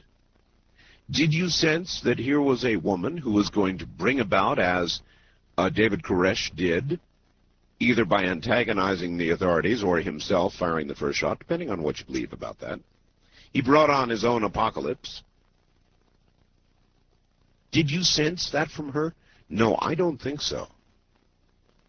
That's why I had her on. I've had a pretty good taste myself lately of what the American media serves up when it decides it wants a story portrayed in a certain way. It's not fair. A wildcard line, you're on the air. Hi. Good evening, Art. Good evening. Yes, we had an occasion, Bob and Pocatello, we had occasion to visit the Church Universal and Triumphant. You actually went over and visited, huh? Yeah. We had made some acquaintances up in the park of some pretty sensitive and talented people, and their ranch is, of course, their property goes up from Gardner to South Entrance. And this lady was concerned about the buffalo being killed. I might say the state of Montana is doing the killing of the buffalo. And yeah, I know there's a big fight going on about that. They just sort of wanted to lump her in with that. Well, I just wanted to set that straight. But in any case, their freedom to worship the way they want to worship is assuring my freedom to worship the way I want to worship. And I think what happened at Waco, people are free to believe what they want to believe, and I was very concerned for the Church Universal Triumphant when the thing happened down at Waco, because I think they have a parallel thing.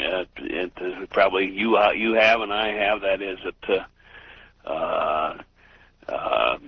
I have collected firearms since I was a teenager, and I believe that the Second Amendment means what it says. And that's right. And she has this common belief. But anyway, on the visit to the ranch, my wife and I were especially impressed by their teaching of the children. They had they're making do the best they can with the resources they have, and we had an opportunity to visit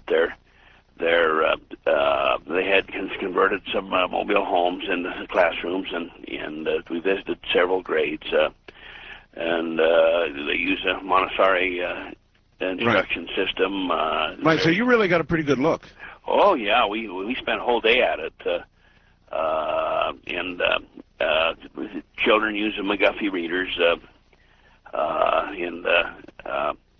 and we got to visit there. They don't eat much meat, all right, and but they make bread, good heavy bread out of all. Well, I'd be in trouble then. I like burgers. I like steak. You and me both. I like a good rib steak once in a while. All right. Well, listen. Thank you very much. Yeah, I don't have a problem with that. Matter of fact, I had 2 delicious hamburgers tonight before I got on the air. Absolutely delicious. But that's a small matter, and the point, the point that man was trying to make is well taken. One, that it's more than time that we stopped looking at people because they possess firearms to protect themselves with. So what? Now, I know that doesn't go down so easily on the East Coast, but I live out here in the West. I live, and I mentioned it during the interview, in an area where if somebody came after me, I am my own first line of protection. I have no illusions about that. And those who live out here and think that they will be protected if somebody comes after them are, in my opinion, delusional. Yes, the police, the sheriff, they'll do whatever they can. But when there is a large space between you and those who would endeavor and certainly try to protect you, then, well then, in my opinion, you better be able to protect yourself. There's no guarantees in life, but you do what you can. And the Second Amendment says you have that right. And I believe it is not only a Second Amendment right, but it's a God-given or Creator-given right for you to protect your own life. That, folks, is choosing life. And if there was a thread throughout the interview with Mrs. Prophet, it was the choice of life. Did you not get that? Did that not come through? Whether you agree or disagree with what she believes from a spiritual point of view, it was obvious that she believes in life. East of the Rockies, you're on the air. Hi. Hi, how are you, Art? I'm fine. Man, it's great to talk to you. Let me tell you, I agree with Miss Prophet and I disagree with Miss Prophet. I'll tell you why. And I think you and I are spiritual brothers in a lot of ways. Maybe so. And you tell me if I'm wrong. I see it as, I grew up Southern Baptist from South Carolina. And I see it as I have questioned it, and I went through a struggle, but being Baptist alone is enough to make you question. And so, as I went through about 6 years of heavy debating, even thinking that maybe I was agnostic at some point, I finally have come to the conclusion, I see it as a pie. As we have Christianity, we have Buddhism, we have a number of religions, you add all of them into this piece of the pie. And we've kind of broken our own pieces of the pie into Christianity, and this is what I believe. Mm-hmm. Well, I think if we're willing to see, just like Miss Prophet has done, she has her piece of the pie, and who knows if we'll ever see that whole picture or eat the whole pie, if you will. But if we'll just look beyond those walls, we'll see the connectedness in that it's one big pie.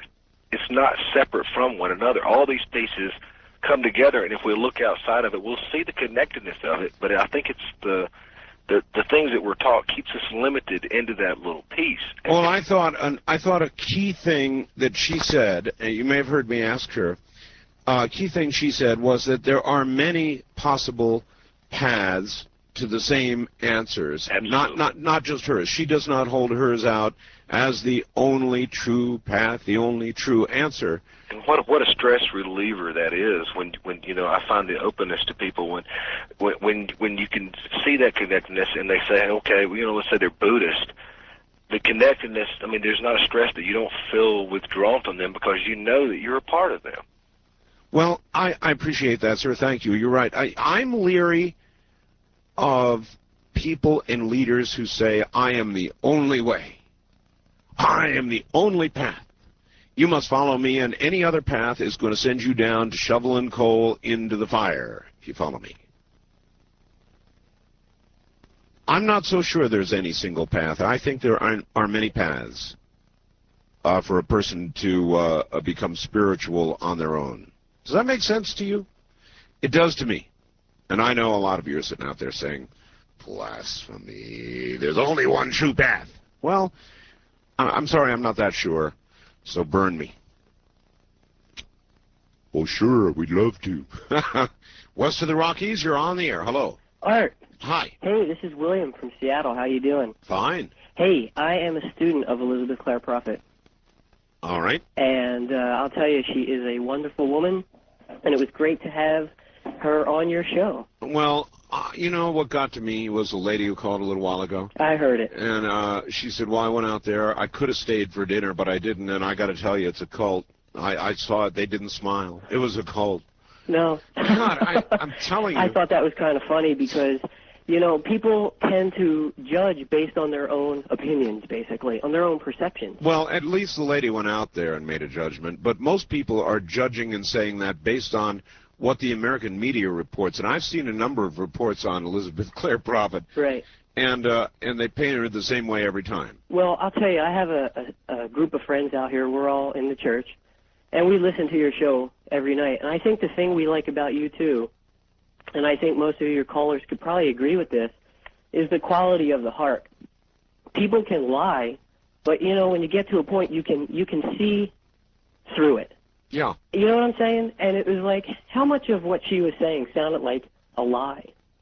Now, you know, that's what really interested me in the church from the beginning. You know, what I was trying to tell people is, and I know that a lot of people disagree with her philosophy of spiritualism, which is fine.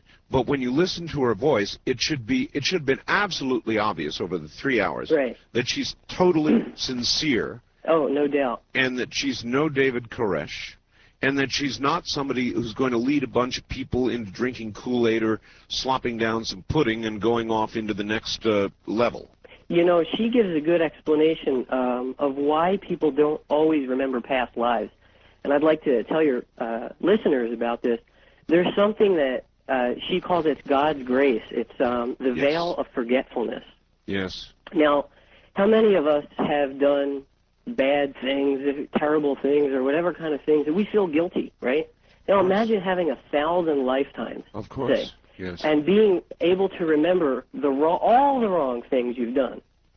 I mean, that would be burdensome. A big burden. Yeah, so you figure if karma is the return of actions and reactions, basically what's going to happen is you're going to go through life, like you said your wife was telling you, you're going to go through things, and you're going to return things, good or bad, and you're going to have to deal with them. Yep. So let God deal with that. You know, giving it back to you, I mean. One other thing I wanted to mention is last week, my brother Chris and I faxed you some lyrics to a song that we wrote called The Quickening.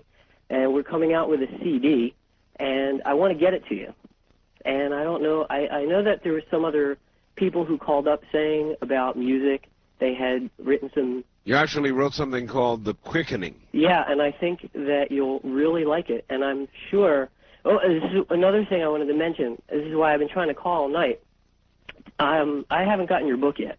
But do you talk anything about The Quickening with the entertainment industry? Because one thing I've noticed is, yes, it's happening with our government. It's happening in religious situations. But as a musician...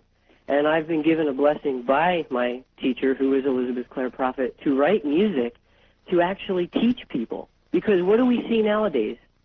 We see bands out there, and I'm not necessarily trying to judge their music, but look at the subtlety of their message. The heart of the rock and roll and you know, the lyrics to these things, I think they're promoting the quickening in a very subtle way, Well, look, I've even wondered about myself, sir. I appreciate your call. I've had deep thoughtfulness about my own part in it. In other words, am I documenting it? Or am I at the head of the parade? Well, I think that I'm documenting it. Am I ducking this one? No, I don't think so. I've thought it out carefully myself, and I believe that I am documenting it. And I believe that exposing its ongoing occurrence is an important thing to do, hence the book. East of the Rockies, you're on the air. Hi. Hi, look at the radio. Yes, turn that sucker off. Okay. All right, where are you? This is JJ in Austin. All right, hi, JJ. Hi, I lost you earlier. You sure did. Yeah, I was going to ask a couple of questions. I didn't realize you were cut so short on time.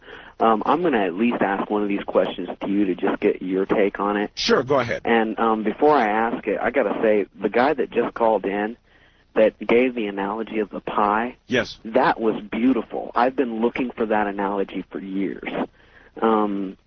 Like I told you earlier, I grew up in a mainstream, non-denominational Christian home. And all right, we got to do this quick, JJ. Okay,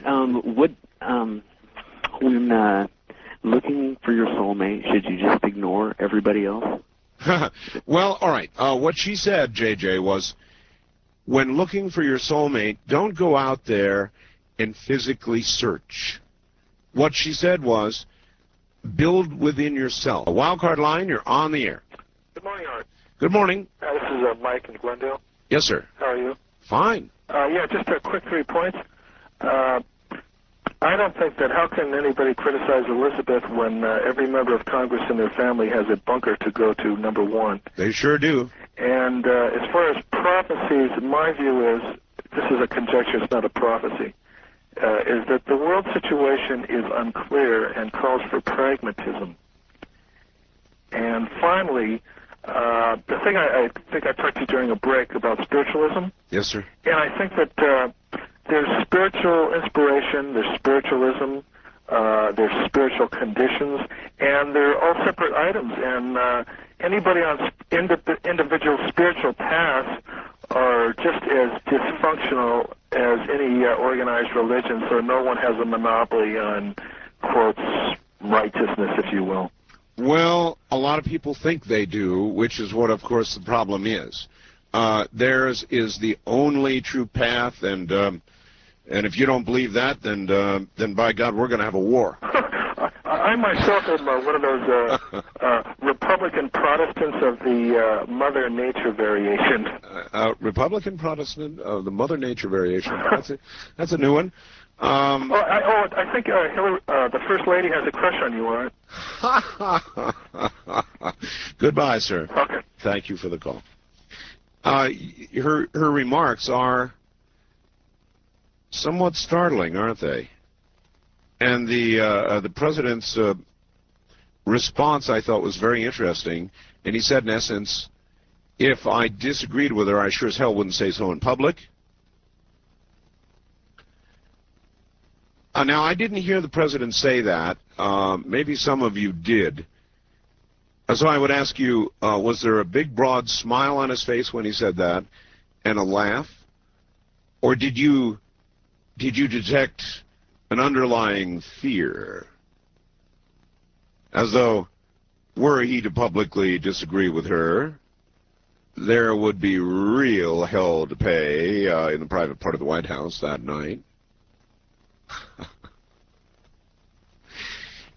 West of the Rockies, you're on the air. Hi. Good morning, Art Bell. Good morning. Northern Minnesota calling. Yes, sir. Had a tremendous Northern Lights display this morning. Really? Right about 1:30, 2 o'clock our time. I mean, Art, it looked like a Hollywood opening out there with fire-breathing dragons. Well, in today's society, you might suggest it was, and people would believe it. Hollywood did it. Well, I can imagine what would happen if some of our ancient ancestors had seen that. It was, I mean, I just stood there for a half hour and just watched it. It's about 10 degrees out there, too. Do you happen to recall Father Martin? Yes. Do you remember what he said about 7 to 10 days or so, something in the skies? Watch Correct. for it? And I don't know if that's it, because quite simply, it could have been that part of that flare that we're supposed to go through from the sun. Oh, it probably was. Because I can tell you right now, normally I listen to you either out of Cleveland, Omaha, yes, Chicago, yes, and one other place, Minneapolis. Yes. I couldn't pick you up on any stations early this morning during that. We're talking magnetic storm. And I mean to tell you, WLS was the only station that I could even faintly pick you up on. Minneapolis, which is only 200 air miles from me, I couldn't pick up anything. It was just dead. Well, that's a testament then to WLS's ability to plow through even a depleted ionosphere. But I can only tell the people, I'm surprised nobody else called you. It was absolutely spectacular, Art. I appreciate the call, sir. Thank you. Thank you. And don't rule out what Father Malachi said. There would, of course, be a scientific explanation for it, right? Wildcard line, you're on the air. Hi. Hello, Art. Hi. Hey, do I get the honors? Well, actually, now that I look at the clock, you do. Yes, you do. Where are you? I'm in Palm Desert, California. That's a good place to do them from. Hey, you know what? What? I'm going to be doing an interview later this morning in Palm Desert. Might listen for it on Okay. your radio station. All right, do it. Okay. Good night, America.